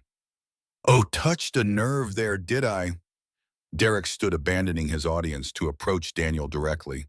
He was taller, broader, softer from years of business lunches and country club weekends. He had never faced anything more dangerous than a disappointed client. "Let me give you some advice, buddy. This isn't the Marines. You can't just tough guy your way through corporate politics. You need connections. You need people who matter to like you. And right now, the only person who seems to like you is an old man about to retire and a woman who's probably going to lose her job within the year. Victoria Sterling is going to lose her job. Richard Blackwood has plans, big plans. And when they come through, everyone who hitched their wagon to the Sterling name is going to find themselves unemployed." Derek leaned closer, lowering his voice to a conspiratorial whisper. "But if you were smart, you'd start thinking about which side you want to be on when the music stops." Daniel held Derek's gaze without blinking. "I know exactly which side I'm on. The side that does good work, takes care of people, and doesn't participate in petty political games." He stepped closer, entering Derek's personal space in a way that made the larger man take an involuntary step back. And let me be clear about something. If I ever hear you mention my daughter again in any context, we're going to have a very different conversation. One that doesn't happen in a cafeteria. Do we understand each other? Derek's face had gone pale. Whatever he had expected from the quiet Eite guy, it was not this, not the steel in Daniel's voice or the cold promise in his eyes. I was just, it was just a joke. Your sense of humor needs work. Daniel turned and walked away, his coffee forgotten, his heart pounding with adrenaline that he had not felt since Afghanistan. Behind him, he heard the silence of the cafeteria, the eyes that followed him, the whispers that would spread through the building like wildfire before the day was done. He did not care. Let them talk. Let them wonder. Some things were worth the consequences. Frank was waiting for him in the server room. Heard you had a moment with Derek Morrison. Word travels fast. It does when you threaten a board member's son in front of half the company. Daniel sank onto one of the crates that served as their informal furniture, his head dropping into his hands. I shouldn't have. It was reckless, unprofessional. It was also completely justified. Frank settled onto the opposite crate with the careful movements of age. Derek Morrison is a bully who has never faced consequences for anything in his pampered life. Maybe a reminder that not everyone is willing to take his abuse will do him some good. Or maybe it will make things worse. Maybe, but you know what? Some battles are worth fighting even when you might lose. Frank reached over and gripped Daniel's shoulder. You stood up for your daughter. You stood up for yourself. Those are not things to be ashamed of. What about standing up for Victoria in the board meeting? That was different. How? Frank was quiet for a moment, choosing his words carefully. Victoria Sterling has spent her whole life being told that no one would ever defend her without expecting something in return. Her father taught her that. Marcus Webb taught her that. Every employee who has ever sucked up to her for a promotion or a raise has taught her that. He met Daniel's eyes. You defended her with nothing to gain and everything to lose. That probably confused the hell out of her. She called it unnecessary. She also didn't kick you out of her office, and she told you about Marcus. That's not nothing, Daniel. That's not nothing at all. The afternoon passed in a blur of work and worry. Daniel went through the motions of his job, but his mind was elsewhere. On Derek Morrison and his threats about Richard Blackwood. On Victoria and her tears on the rooftop. On Emma and the evaluation with Dr. Tio Chen that was scheduled for the following week. He picked Emma up at the usual time, finding her full of energy and stories about her day. She had made a new friend. She had finished a whole chapter book by herself. She had decided she wanted to be a marine biologist when she grew up, or maybe an astronaut, or maybe a professional dragon tamer. Daddy, are dragons real? Not the way they show them in movies, but there are some pretty amazing animals that are almost like dragons. I want to meet one. Then we'll find a way to make that happen. She accepted this promise with the complete faith of a child who believed her father could do anything. And in that moment, surrounded by the mundane miracle of rush hour traffic and the weight of all his responsibilities, Daniel made a silent vow. He would be worthy of that faith, whatever it took, whatever battles he had to fight. He would be the father Emma deserved even when the world made it hard, even when his own limitations threatened to get in the way. That was his legacy, not money or power or position, just the knowledge that when his daughter needed him, he would be there. Always. Mrs. Hayes had dinner waiting when they arrived home. Pot roast and mashed potatoes. Emma's favorite with apple pie for dessert. She stayed while they ate, filling the small apartment with the warmth of chosen family. You look troubled, she said to Daniel later, while Emma was in the bath singing songs about mermaids and submarines. More than usual. There's a lot going on at work, politics, power struggles, the usual corporate nonsense, except this time it feels personal. Because of the woman Victoria, partly, but also because of what she represents. Her father destroyed someone's life 20 years ago, and now that someone is trying to destroy her in return. And I'm caught in the middle of it somehow just because I refuse to be cruel when she expected cruelty. Mrs. Hayes poured them both cups of tea and settled into the chair across from him. Do you know the story of the two wolves? Daniel shook his head. An old Cherokee legend. A grandfather tells his grandson that inside every person there are two wolves fighting. One is evil, Anger, jealousy, greed, resentment lies pride. The other is good. Joy, peace, love, hope, humility, kindness. The grandson asks which wolf wins, and the grandfather says, the one you feed. You know it. My sergeant told me that story during my first deployment. I was angry all the time. At the enemy, at the politicians who sent us there, at myself for volunteering. He said I had to choose which wolf I was going to be. And which did you choose? I chose to be angry at the right things instead of the wrong ones, to channel the energy into protecting my unit instead of destroying myself. Daniel wrapped his hands around the teacup. But it's harder now. The enemy is less clear. The lines are blurred. I don't know which wolf Victoria is feeding, and I don't know if anything I do can change that. That's not your job, Daniel. You can't choose which wolf someone else feeds. You can only choose your own. And so far, from what I can see, you've been making the right choice, even when it's hard, even when it would be easier to let the anger win. Is that enough? It's everything. Mrs. Hayes reached across and patted his hand. The world doesn't change all at once. It changes one choice at a time, one person at a time, one moment of kindness or cruelty at a time. You're making your choices. Trust that they matter even when you can't see the results. Emma emerged from the bathroom, wrapped in a towel, her wet hair dripping onto the floor, demanding stories and kisses and the particular magic of bedtime routines. Daniel said goodnight to Mrs. Hayes and spent the next hour in the gentle work of putting his daughter to sleep. He read her 3 stories. He answered 7 questions about dragons and stars and whether fish could dream.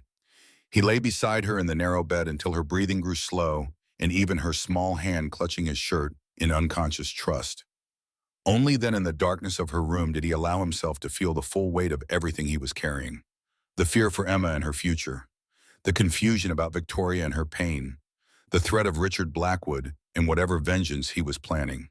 The knowledge that he was walking into situations he could not fully understand with consequences he could not predict. But beneath it all there was something else. A stubborn flame that refused to go out. A belief that kindness mattered, that integrity was worth preserving, that the wolf you fed was the wolf you became. He had made his choice long ago. And whatever came next, he would not unmake it now. The days that followed brought a shift in the atmosphere of Sterling Technologies. Subtle at first, like the change in air pressure before a storm, but unmistakable to those who knew what to look for. Richard Blackwood was making moves. His representatives attended more meetings. His name appeared in more memos. His questions about company operations grew more pointed, more aggressive, as if he were mapping the terrain before an invasion. Frank kept Daniel informed of developments as they occurred, translating corporate euphemisms into plain English. He's challenging the Q3 financial projections, demanding independent audits, questioning the methodology behind Victoria's expansion plans. Is he right about the projections? The numbers are solid, but numbers can be interpreted many ways, and Richard has accountants who specialize in finding problems where none exist. What's his endgame? To make Victoria look incompetent, to turn the board against her, to position himself as the savior who can step in and rescue the company from her failed leadership. Frank's voice was grim. He's been planning this for 20 years, Daniel. He has the patience of a predator and the resources of an empire. And Victoria is so busy fighting his attacks that she can't see the bigger picture. Daniel absorbed this information and made a decision. We need to tell her about her father, about what he did to Blackwood, about the full scope of what she's facing. You want to tell Victoria Sterling that her father was a monster who destroyed an innocent man's life and that now she's paying for his sins. I want to give her the information she needs to defend herself. She can't fight an enemy she doesn't understand. Frank studied Daniel for a long moment. You really believe she's worth saving, don't you? After everything she's done to you. I believe everyone is worth saving. I learned that the hard way in places where deciding who deserved to live and who deserved to die was a luxury we couldn't afford. Daniel's voice was steady. She's a person, Frank. A person who was wounded and didn't know how to heal. That doesn't excuse her behavior, but it doesn't erase her humanity either. You know this could backfire spectacularly. Everything could backfire spectacularly. But I'd rather fail trying to do the right thing than succeed by doing nothing. Frank nodded slowly. Tomorrow, after the board meeting. I'll ask her to stay behind and you can tell her everything. Why after the board meeting? Because Richard is making his biggest move yet. He's proposing a vote of no confidence in Victoria's leadership. And depending on how that vote goes, there might not be anything left to save. The board meeting was scheduled for 10 a.m. Daniel arrived early, his nerves taut as piano wire, and found a place against the back wall where he could observe without participating. The room filled slowly, board members in expensive suits clutching portfolios and tablets, their faces carefully neutral in the way of people who had learned to hide their allegiances until the last possible moment. Richard Blackwood arrived with a retinue of assistants settling into his chair on the satisfied air of a man who already knew how this would end. Victoria entered last. She wore black today, severe and elegant, her armor against whatever was coming. But Daniel saw what others might miss. The tension in her shoulders, the slight tremor in her hands as she organized her papers, the dark circles beneath her eyes that makeup could not quite conceal. She had not slept. She knew something was wrong. But she did not know how wrong. Richard Blackwood stood. Before we begin our regular agenda, I'd like to propose an additional item for discussion. A vote of no confidence in Victoria Sterling's leadership of this company. The silence that followed was absolute. Victoria's face went pale, but her voice remained steady. On what grounds? On the grounds that your management style has created a hostile work environment, man. That your recent decisions have exposed the company to unnecessary risk, and that there are questions about certain financial transactions that occurred during your father's tenure and have continued under your leadership. Those transactions were all approved by this board. Were they? Or were they approved by a board that didn't fully understand what it was approving? Richard smiled, and in that smile was 20 years of hatred and hunger. I have documents, Victoria. Documents that suggest a pattern of impropriety stretching back decades. Documents that, if made public, could expose this company to significant legal liability. This is a shakedown. This is due diligence, something your father never had to face because he surrounded himself with yes-men who were afraid to challenge him. Richard's eyes swept the room. Are you yes-men, or are you fiduciaries who take your responsibilities seriously? The board members shifted uncomfortably. Alliances were being calculated. Risks were being weighed. Daniel's hands clenched into fists at his sides, but he held his position against the wall. This was not his fight, not yet. Victoria stood. You want to talk about due diligence, Richard? Let's talk about due diligence. Let's talk about the SEC inquiries into your acquisition of TechStream last year. Let's talk about the lawsuits from former employees alleging hostile work environment at Blackwood Industries. Let's talk about your divorce settlement that's still being contested because your ex-wife claims you hid assets. None of that is relevant too. It's all relevant because you're not here as a concerned shareholder. You're here as a man who has spent 20 years nursing a grudge against my father, and now that he's dead, you've decided to take it out on me. Victoria's voice rose, filling the room with a power that surprised even Daniel. You want this company? You want to destroy everything my family built? Then say it. Say it out loud in front of this board so everyone knows exactly what we're dealing with. Richard Blackwood's face had gone dark with rage. Your father was a thief and a fraud. He stole my company. He ruined my life. And you're no different. You inherited his position, his wealth, his arrogance. You think you're special because your last name is Sterling. You're just a legacy, a placeholder. A woman playing at being the leader because Daddy couldn't find anyone better to leave his empire to. The words hit like bullets, but Victoria did not flinch. My father was many things. Brilliant, ruthless, sometimes cruel. But he built this company from nothing, and whatever his flaws, he created something that matters. Something that employs thousands of people and serves millions of customers. If you want to destroy that because of what happened 20 years ago, then say it. Let everyone see what kind of man you really are. The room had descended into chaos. Board members were talking over each other. Assistants were conferring in urgent whispers. The formal structure of the meeting had collapsed into something raw and primal. Daniel made his decision. He stepped forward from his position against the wall, and something in his movement drew attention. Perhaps it was the military bearing. Perhaps it was the unexpected intrusion of someone who should not have been speaking. Perhaps it was simply the calm amidst the storm. Excuse me. The room fell silent. Victoria turned to him with an expression that mixed confusion with something that might have been gratitude. Mr. Mitchell, this is not the time. I apologize, Miss Sterling, but I believe it is exactly the time. Daniel addressed the room. My name is Daniel Mitchell. I'm a senior engineer in the IT department. I've worked at this company for 4 years, and in that time I've watched Victoria Sterling increase revenue, improve systems security, and navigate some of the most challenging market conditions in recent memory. I've also watched her treat people poorly, make decisions I disagreed with, and create a culture of fear in some departments. Richard Blackwood smirked. So you agree she's unfit to lead? I agree she's human, flawed, imperfect, like everyone in this room. Daniel's eyes swept the assembled board members. But I've also seen something else. I've seen her working alone in her office at midnight because she takes her responsibilities seriously. I've seen her defend employees against unfair criticism when she didn't have to. I've seen her start to change to become someone better than she was because people had the courage to be honest with her instead of just afraid. This is touching, but what does it have to do with? It has to do with what kind of company you want Sterling Technologies to be. Do you want a company led by someone who is growing, learning, and trying to do better? Or do you want a company controlled by someone whose only goal is revenge against a dead man?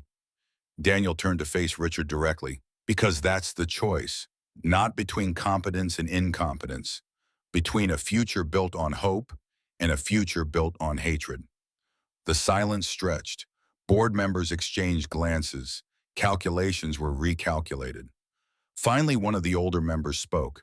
I move to table Mr. Blackwood's proposal until the next quarterly meeting, pending further review of the documents he's mentioned. I second. The vote was called. 12-4, the motion carried. Richard Blackwood's attempt at a coup had been delayed, if not defeated. As the room emptied, Victoria caught Daniel's arm. Why did you do that? Because it needed to be done. That's not an answer. It's the only answer I have. He met her eyes. Frank wants to talk to you, both of us, about your father, about Richard, about things you need to know. Things I need to know. Things that change everything, but not here, not now, after people leave. Victoria searched his face for a long moment. The rooftop garden. 6 o'clock.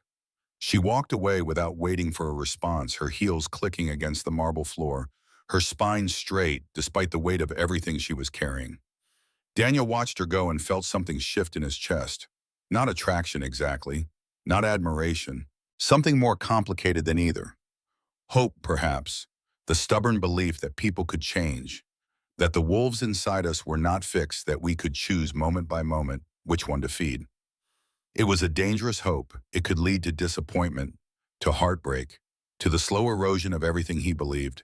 But it was also the only hope worth having. The rooftop garden existed in a different world than the glass and steel cathedral below. October had painted the potted maples in shades of fire, and the evening light fell across the stone benches like honey poured from heaven. Daniel arrived first, his breath visible in the cooling air, his mind churning through everything he needed to say and everything he feared saying it would cost. Victoria appeared at 6:15, still wearing her black armor from the board meeting, but something in her posture had shifted. The rigid control had softened into exhaustion, the mask cracking around edges she no longer had the energy to maintain. Frank emerged behind her, moving with the careful deliberation of a man who had carried secrets for too long and was finally ready to set them down. Before we begin, Victoria said, her voice rough from the day's battles, I want to know why. Why did you defend me in that meeting? You had nothing to gain and everything to lose. Daniel met her eyes without flinching. Because it was the right thing to do. Because I've seen enough people destroyed by politics and vengeance to know what it looks like. And because somewhere underneath everything you show the world, there's someone worth fighting for. You don't know me. I know enough. I know you keep Emma's drawing on your desk. I know you work until midnight because you take your responsibilities seriously. I know you were hurt badly by people who should have protected you, and you've spent your whole life building walls so it can never happen again. He paused. I know what that feels like. More than you might think. Victoria turned away, looking out at the Boston skyline as the first lights began to flicker on against the gathering dusk. Frank settled onto one of the stone benches, his joints protesting the cold. "There are things you need to know," Frank began. "Things about your father, about Richard Blackwood, about the real reason he's trying to destroy you. I know about my father and Blackwood, the business rivalry, the way Dad outmaneuvered him. You know the surface, you don't know the depth." Frank's voice carried the weight of decades. Harrison didn't just outcompete Richard. He systematically destroyed him, planted false information with investors, bribed journalists to write hit pieces, poached key employees with promises he never intended to keep. By the time he was done, Blackwood Systems wasn't just bankrupt. It was radioactive. No one would touch Richard or anything associated with him. Victoria's shoulders tensed, but she did not turn around. Richard lost everything: his company, his fortune. His wife left him within a year. He spent months living in a motel room eating ramen, wondering if he should just end it all. Frank's voice grew quieter. "Your father knew all of this. He tracked Richard's decline like a hunter tracking wounded prey. And when someone asked him if he felt any remorse, you know what he said?" Victoria shook her head. He said weakness was a choice and Richard had chosen to be weak. He said the world was better off without people who couldn't handle losing. The words hung in the cold air like ghosts. Daniel watched Victoria's hands clench into fists at her sides, her knuckles white against the darkening sky. "That doesn't excuse what Richard is doing now." "No, it doesn't, but it explains it." Frank stood and moved to stand beside her at the railing. "There's more, Victoria, and this part is going to hurt. Just say it. Marcus Webb, the man you loved, the man who betrayed you." Frank took a deep breath. "He didn't stumble into your life by accident. Richard sent him." Victoria spun around her face, a mask of shock and fury. "What?" "Richard spent years studying your family, learning your patterns, your father's paranoia about loyalty, your own need to prove yourself independent of his influence."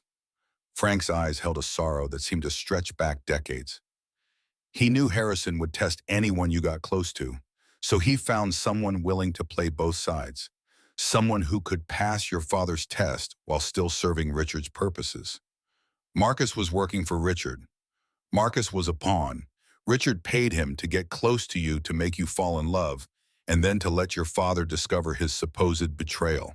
The information Marcus was feeding to rivals came from Richard's sources, not from anything he actually accessed through you. The whole thing was orchestrated to break your ability to trust, to turn you into exactly the cold, isolated person you've become." Victoria's breathing had become ragged. Her hands gripped the railing as if it were the only thing keeping her upright. "My father thought he was testing me, but Richard was testing both of us. Richard was playing chess while everyone else played checkers. He planted Marcus to guarantee that you would never trust anyone again, that you would become hard and isolated and vulnerable in all the ways that matter. He's been waiting 20 years for this moment, Victoria. Waiting for you to be exactly broken enough that he could finish what he started." Daniel stepped forward, drawn by an instinct to help that overrode his caution. "There's more. Frank and I have been analyzing the server logs. The attack last month wasn't random. Someone has been probing our systems for months, mapping vulnerabilities, accessing files they shouldn't have access to." Victoria's red-rimmed eyes turned to him. "What files?" "Financial records, transaction histories, documents from your father's era that were supposed to be archived and forgotten." Daniel pulled a folder from inside his jacket. "We traced the intrusion to an IP address registered to a consulting firm called Digital Fortress. The founder is a man named Kevin Marsh. He used to work here. Your father fired him 5 years ago for attempted data theft. I remember there was a security review. We thought we'd closed all the holes he might have exploited. You closed the technical holes.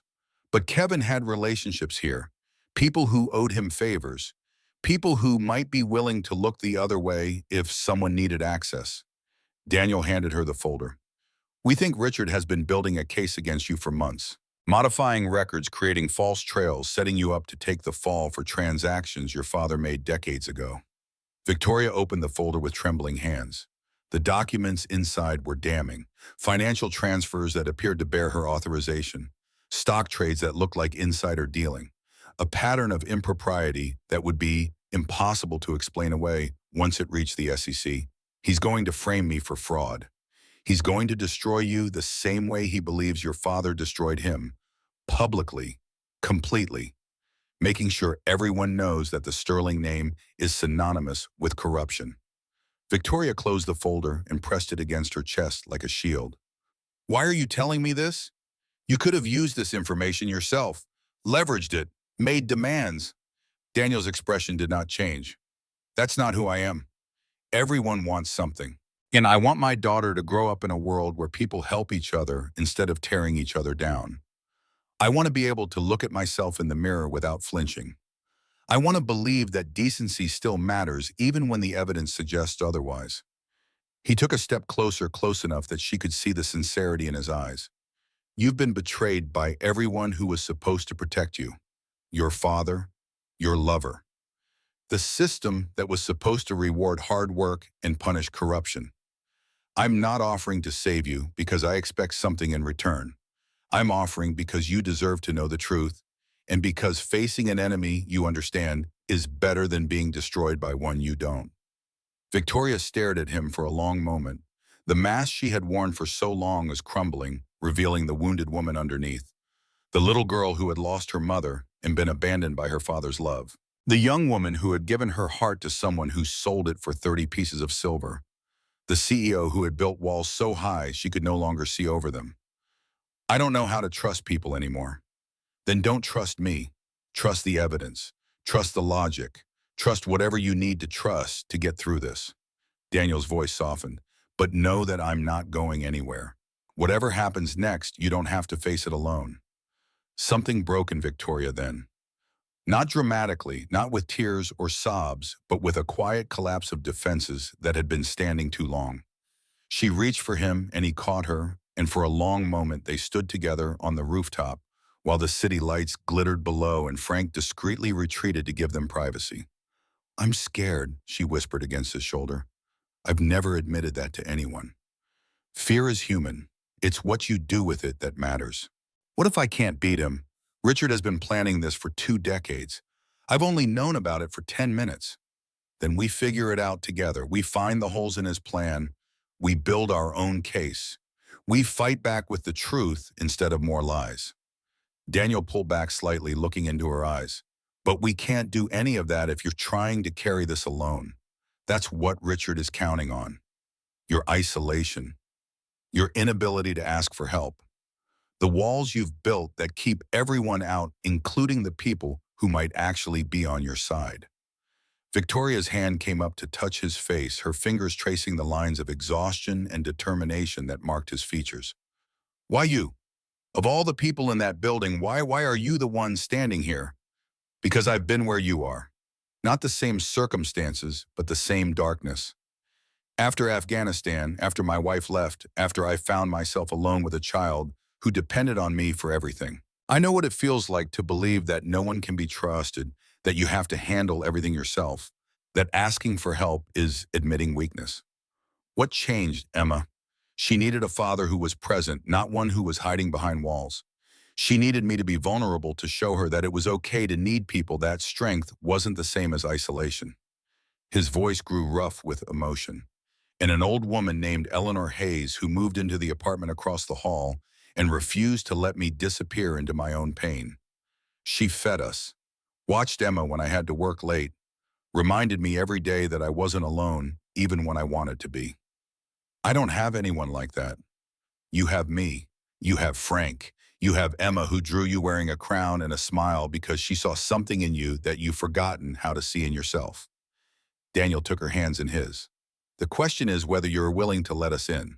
Whether you can take the risk of trusting again, knowing that it might hurt, knowing that people might fail you. And if I can't, then we try anyway, because the alternative is letting Richard win. Letting your father's legacy of cruelty and isolation define you forever. Letting the worst things that happened to you become the whole story of who you are. He squeezed her hands. You're more than what they made you, Victoria.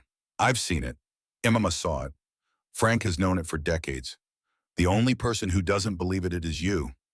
The silence stretched between them, filled with the distant sounds of traffic and the whisper of wind through dying leaves. Victoria looked at their joined hands, at the contrast between her manicured nails and his calloused palms, at the simple intimacy of touch that she had denied herself for so long. I don't know how to do this. Neither do I. But I'm willing to learn if you are. She looked up at him then, and something in her expression shifted. Not surrender, but the beginning of acceptance. The first tentative step toward becoming someone new. She kissed him. It was not a kiss of passion or romance. It was a declaration, a choice, a woman deciding for the first time in her adult life to reach towards someone instead of pushing them away. Daniel responded with gentle certainty, his arms coming around her, holding her as if she were something precious and fragile and worth protecting. When they finally separated, Victoria's eyes were bright with unshed tears. I'm going to screw this up. Probably, I'm going to screw it up too. That's what humans do. Daniel smiled slightly. But we'll screw it up together, and we'll fix what we can, and we'll forgive each other for the rest. Frank reappeared at the doorway, his expression carefully neutral. I hate to interrupt, but we have work to do. If Richard is moving as fast as I think he is, we don't have much time to build a defense. Victoria straightened, squaring her shoulders in a way that reminded Daniel of a soldier preparing for battle. But something was different now. The frost in her eyes had melted into determination. The walls were still there, but they had doors now, and those doors were beginning to open. Tell me everything, she said. Every detail you have discovered. Every weakness you have identified. Every piece of evidence we can use. They worked through the night. Frank brought his decades of institutional knowledge, mapping the connections between Richard's proxies and the company's vulnerabilities. Daniel contributed his technical expertise, analyzing logs and tracing digital footprints. Victoria brought her understanding of the board dynamics, identifying who could be trusted and who was already in Richard's pocket. By dawn, they had the skeleton of a plan. It was risky. It required trusting people Victoria had spent years keeping at arm's length. It demanded vulnerability in a situation that called for armor. But it was their best chance, and as the first light of morning painted the Boston skyline gold, Victoria made her decision. We do it. All of it. Frank nodded with satisfaction. Daniel reached across the table and squeezed her hand. Together. The word hung in the air like a promise, like a prayer, like the first tender shoot of something that might, if nurtured carefully, grow into something beautiful. The counter-offensive began quietly. Frank activated relationships he had cultivated over 3 decades, reaching out to former employees who had left on good terms, board members who had doubts about Richard's intentions, and industry veterans who remembered what Harrison Sterling had done and knew that the sins of the father should not condemn the daughter. Daniel worked on the technical front, documenting every intrusion, every modified record, every digital fingerprint that pointed to Richard's conspiracy. He created a timeline that showed the systematic nature of the attack, the coordination between different elements, the patience and planning that had gone into destroying Victoria from the inside out. Victoria herself began the most difficult work of all. She reached out to the people she had alienated. Not with apologies or explanations, but with simple acknowledgement. She listened. She asked questions. She let people see glimpses of the person behind the mask, and to her surprise, many of them responded with cautious openness rather than rejection. Emma, meanwhile, continued her own campaign of kindness. Another drawing appeared on Victoria's desk, this one showing 3 figures holding hands under a bright yellow sun. A princess, a knight, and a little girl with yellow hair. She says the princess and the knight are fighting a dragon together, Daniel explained when Victoria asked. She says the dragon is big and scary, but they're going to win because they have each other. Victoria stared at the drawing for a long time before carefully placing it next to the first one, the crown, and the smile, the evidence that somewhere in the world a child believed in her. The days took on a strange rhythm. Board meetings during the day, strategy sessions at night, stolen moments of connection, woven through the chaos like golden threads. Daniel learned the texture of Victoria's laugh when she was genuinely amused.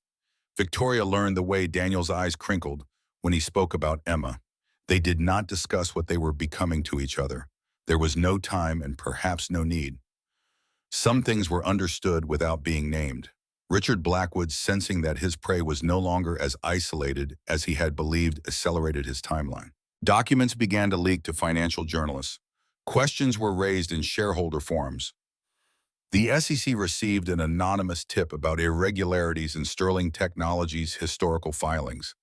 The pressure built like water behind a dam, invisible, but relentless, searching for cracks. "He's going to move soon," Frank warned during one of their late-night sessions. "Everything he's done has been building towards something, a single moment where he can deliver the killing blow." "The next board meeting," Victoria said, "3 weeks from now, that's when he'll make his final move. Then we need to be ready." They were not ready. They were exhausted and outgunned and fighting against a man who had 20 years to plan his revenge. But they were also not alone, and that made all the difference. On the night before the board meeting, Daniel found Victoria on the rooftop garden, staring at the city lights with an expression that mixed fear with something like peace. "Whatever happens tomorrow," she said without turning, "I want you to know that this time has meant something. Being seen, being known, being believed in, not for what I could do for someone, but for who I actually am." Daniel moved to stand beside her. "It's not going to end tomorrow. Whatever Richard does, whatever happens in that boardroom, this is just the beginning." "You can't know that." "No, but I can believe it. I can choose to believe that good things are possible, even when evidence suggests otherwise. That's what I learned from my daughter. That's what I'm trying to teach her." He reached for her hand. "Hope isn't about certainty. It's about deciding to believe anyway." Victoria turned to face him. "I love you." The words came out unexpected, surprising both of them with their simplicity and their truth. "I know that's terrifying. I know I have no right to feel this way after everything I've done, everything I've been. But I do. And I thought you should know in case tomorrow goes badly." Daniel cupped her face in his hands. "Tomorrow isn't going to go badly. And even if it does, this doesn't end. We don't end." He kissed her forehead gently. "I love you too. I have for a while now. I just didn't want to complicate things by saying it out loud." Victoria laughed, a sound that was half joy and half tears. "Everything is already complicated. Then what's one more complication?" They stood together in the darkness, two broken people who had found in each other something worth healing for. The city hummed below them, indifferent to their fears and hopes. The stars wheeled overhead, ancient and unchanging. And somewhere in a small apartment in Dorchester, a 7-year-old girl slept peacefully, dreaming of princesses and knights and dragons that could be defeated with love. Tomorrow would bring battle. But tonight there was only this. Two hearts beating together. Two wolves choosing for once to be fed. The boardroom had never felt smaller than it did on that November morning. Mahogany walls pressed inward like the ribs of a beast. The portrait of Harrison Sterling watched from its frame with eyes that seemed to know everything that was about to unfold.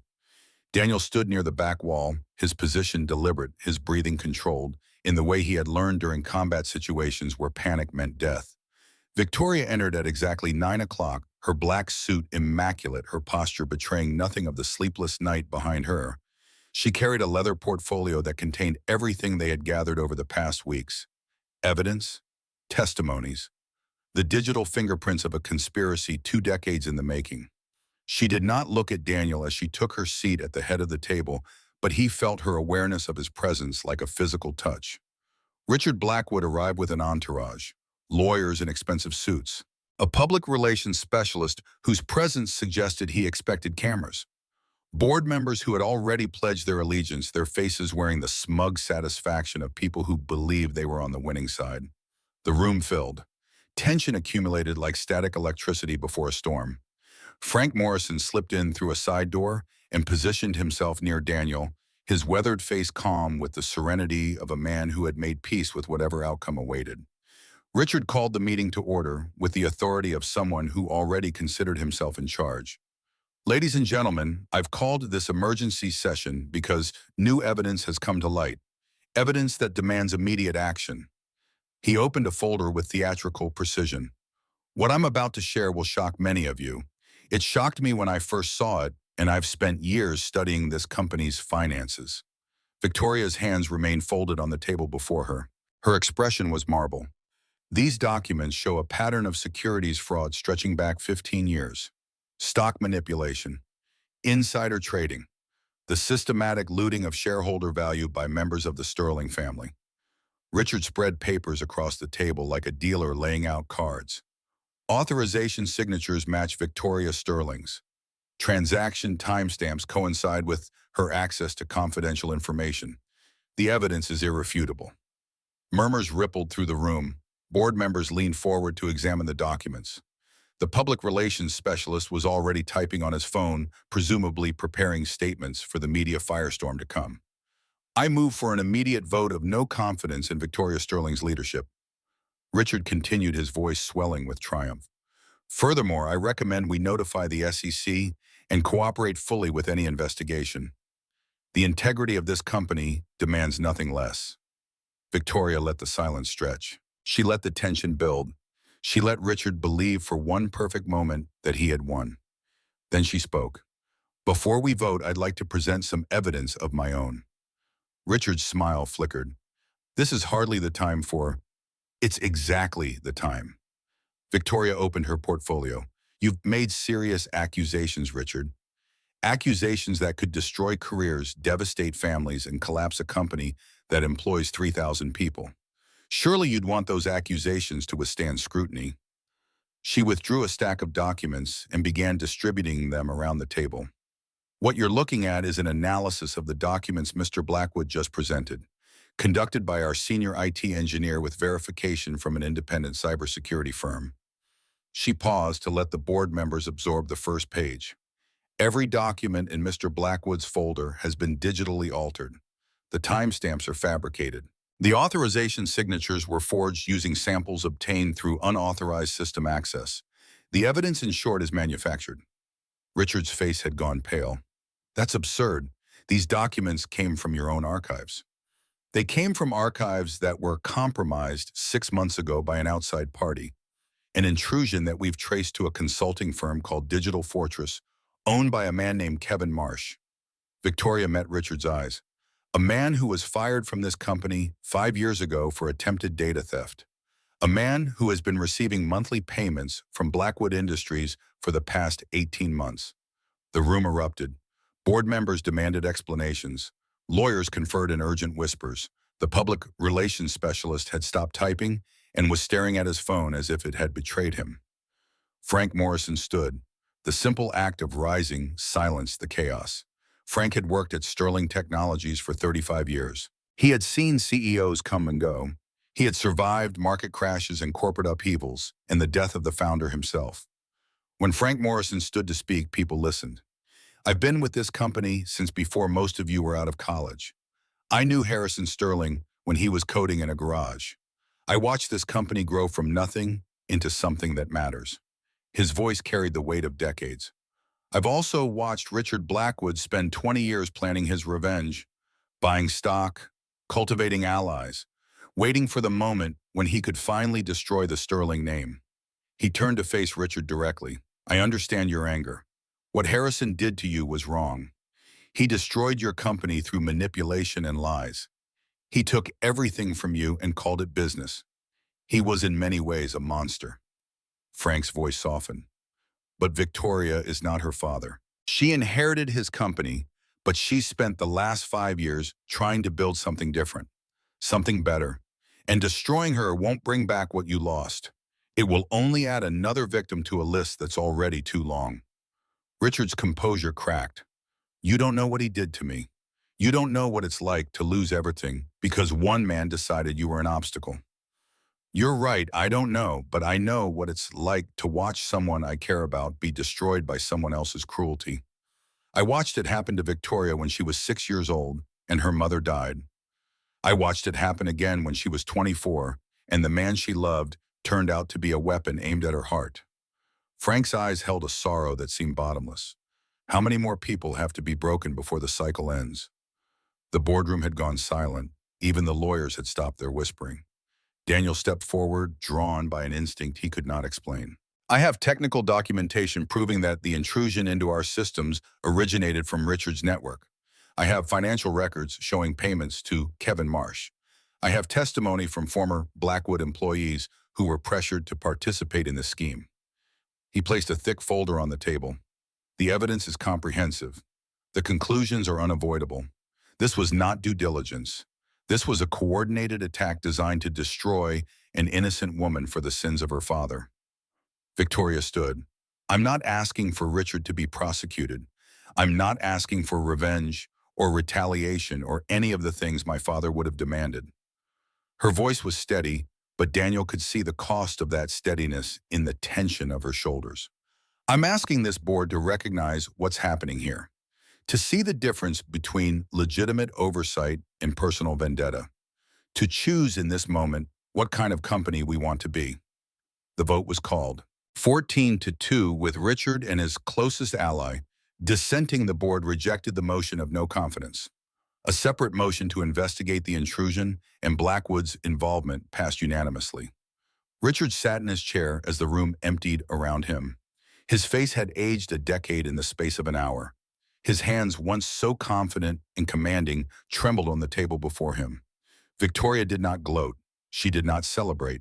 She simply gathered her documents and walked out of the boardroom with the quiet dignity of someone who had won a battle but understood that the war was far from over. 3 days later, Daniel received word that Kevin Marsh had been arrested at Logan Airport, attempting to flee to Singapore with a laptop full of incriminating evidence. The FBI had been building a case for months, and Richard Blackwood's downfall had provided the final pieces they needed. Marsh would face federal charges for computer fraud and conspiracy. Another ghost from Harrison Sterling's era finally laid to rest. That evening, Victoria returned to her father's office alone.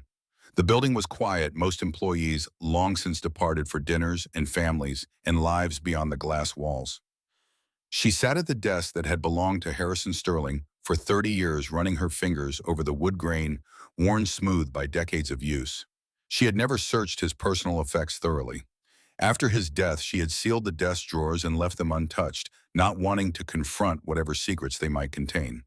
But tonight, with Richard's broken face still vivid in her memory, she felt ready. The bottom drawer was locked. She found the key in a hidden compartment behind a false panel, exactly where her father had told her it would be when she was 12 years old, and he was teaching her about security and paranoia and the importance of trusting no one. Inside the drawer were files, old photographs, a bottle of expensive whiskey still sealed with a note attached in her mother's handwriting, and at the very bottom an envelope addressed to Richard Blackwood in her father's precise script. The envelope had never been opened, never been sent. Victoria's hands trembled as she withdrew the letter inside. The words were written in her father's handwriting, but they sounded like someone she had never known. What I did to you was unforgivable. I have spent years trying to justify it, telling myself that business required ruthlessness, that your weakness invited exploitation, that the strong had a right to consume the weak. These were lies, I told myself, because the truth was unbearable. The truth is that I destroyed you because I was afraid. You had something I had lost when my wife died. Compassion, connection, the ability to care about people without calculating their value. I looked at you and saw everything I could no longer be, and instead of learning from you, I chose to destroy you. I will never send this letter. Harrison Sterling does not apologize. Harrison Sterling does not admit weakness. But if you are reading this somehow, if circumstances have conspired to put these words in your hands, know that I understood what I did. Know that I spent my final years haunted by it. Know that the coldness I showed the world was in the end the coldness I felt toward myself. My daughter will inherit everything I built. I have spent her whole life trying to make her strong, trying to remove the softness that I believed would make her vulnerable. I fear I have succeeded too well. I fear I have created another monster in my own image. If you have the chance, show her this letter. Show her that her father was not just cruel, but also cowardly. Perhaps knowing that will give her the freedom I never had, the freedom to choose something different, the freedom to be better than what I made her. Victoria read the letter 3 times. Each time, something broke a little more inside her, the father she had feared and resented and struggled to please, the monster who had shaped her into his own cold image. He had known, he had understood, and he had been too proud to change, too trapped in his own creation to reach out and admit that everything he had taught her was wrong. She cried then, not the silent tears she had permitted herself in moments of exhaustion, but deep, racking sobs that shook her whole body. She cried for the mother she had lost, for the childhood that had been stolen, for the young woman who had loved Marcus Webb and been broken by a betrayal that was never really about her at all, for all the years she had spent behind walls of silence and control, believing that was the only way to survive. When the tears finally stopped, she felt different, lighter somehow, as if she had been carrying a weight so long she had forgotten it was there and now suddenly it was gone. She looked at the letter in her hands and made a decision. Richard Blackwood was sitting alone in a bar near the waterfront when Victoria found him. His expensive suit was wrinkled. His silver hair was disheveled. A half-empty glass of whiskey sat before him, and from the glassiness of his eyes, it was not his first. Victoria slid onto the bar stool beside him. "I could have you arrested. The evidence Daniel compiled would be enough for criminal charges." Richard did not look at her. "Then why haven't you?" "Because I found something in my father's desk tonight, something I think you need to see." She placed the letter on the bar between them. Richard stared at it for a long moment before reaching out with trembling hands. He read slowly, his lips moving slightly with the words, his face cycling through emotions that had been locked away for 2 decades. When he finished, he was crying. He knew. The words came out broken. All those years, and he knew. He was a monster. What he did to you was unforgivable. What he did to me was unforgivable. Victoria's voice was soft but steady. "But he's dead, Richard. He's been dead for 2 years, and you've spent 20 years trying to destroy a ghost." Richard stared at the letter for a long time. His hand shook so badly that the paper rattled against the bar. He tried to speak twice before any sound came out. 20 years. His voice was barely a whisper. "I spent 20 years hating a man who already hated himself. I destroyed my second marriage planning this. I pushed away my children. I became everything I accused him of being." He laughed, but it was the sound of something breaking. And he knew. The whole time he knew what he'd done, and he was too much of a coward to say it out loud. Victoria waited. She understood, perhaps better than anyone, what it meant to realize that everything you'd built your life around was a lie. "I don't know who I am without the anger," Richard admitted. "It's been the only thing keeping me going for so long." "Then maybe it's time to find out." "I needed someone to pay."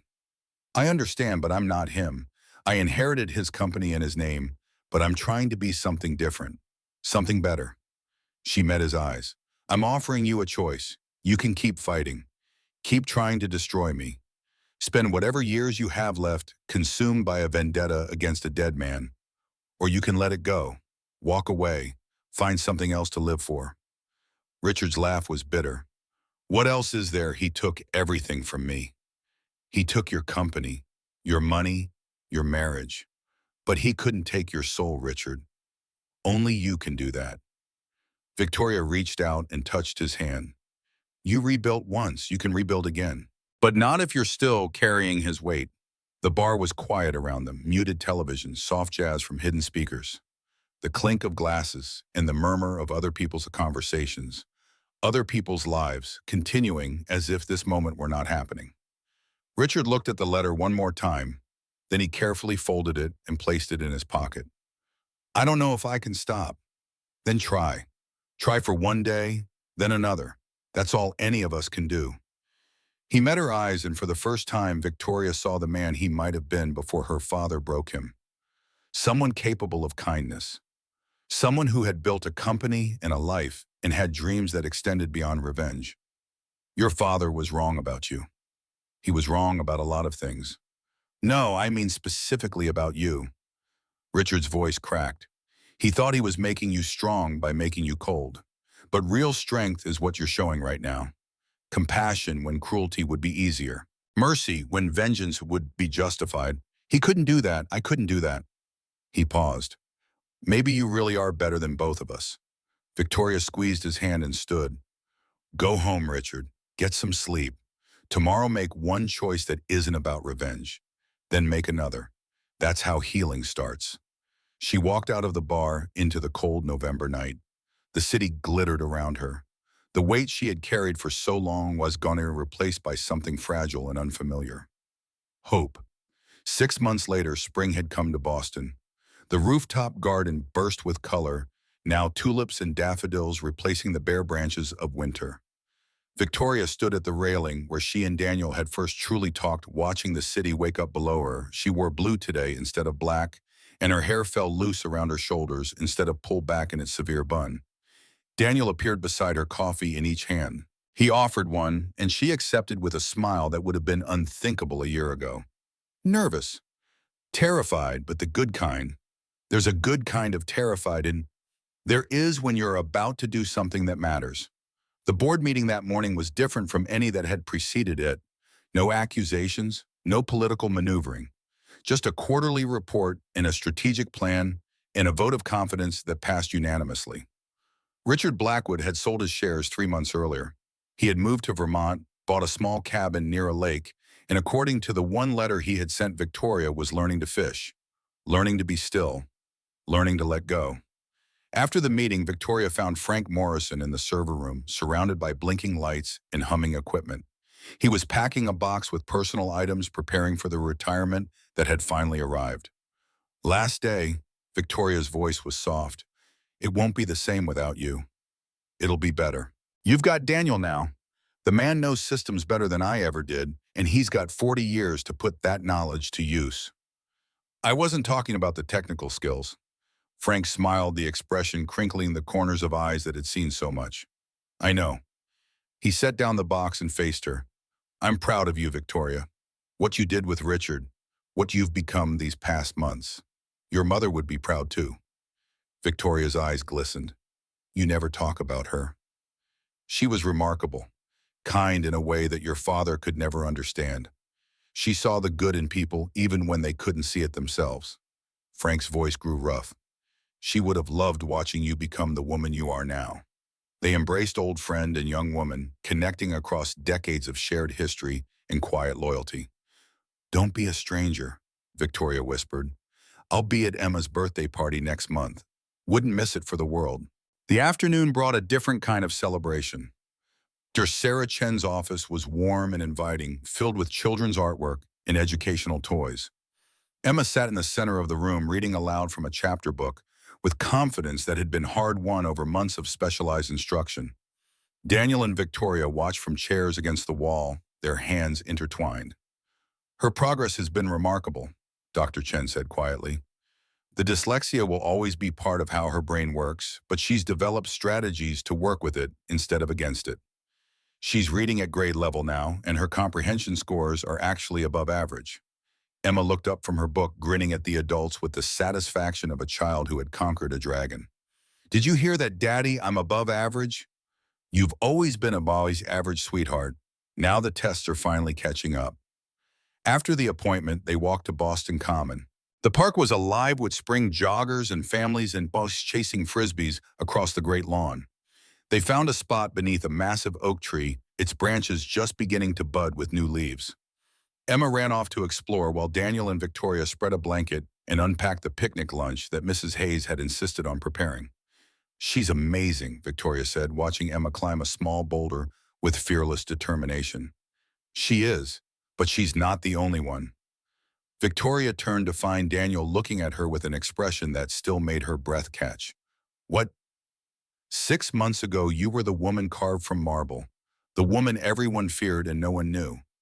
Now you're sitting in a park eating sandwiches, watching my daughter play, like it's the most natural thing in the world. He reached out and tucked a strand of hair behind her ear. That took courage, more courage than any business deal or boardroom battle. I had help. You accepted help. That's the part that took courage. Emma returned then, breathless and grass-stained, clutching something in her small hands. I made it at school this week, but I waited until today to show you because today is special. She thrust a piece of paper toward Victoria, a drawing done in crayon, with the particular intensity that Emma brought to everything she created. 3 figures stood beneath a yellow sun, a tall man with brown hair, a woman with dark hair and a smile, and between them, holding both their hands, a little girl with blonde pigtails. Beneath the figures in Emma's careful lettering were 2 words, my family. Victoria stared at the drawing, her vision blurred. The wall she had spent so long maintaining dissolved completely, and she pulled Emma into a hug that communicated everything words could not. I love you, she whispered into the little girl's hair. Both of you, more than I knew I could love anything. Emma hugged her back with the fierce certainty of a child who had never doubted she would be loved in return. I know. That's why I drew it. Daniel wrapped his arms around both of them, creating a circle of warmth and safety and belonging. The spring sun fell through the oak branches above them, dappling the blanket with light and shadow. Somewhere nearby, a child laughed. A dog barked. Life continued in all its ordinary, extraordinary ways. From a bench across the lawn, Frank Morrison watched the scene with a smile.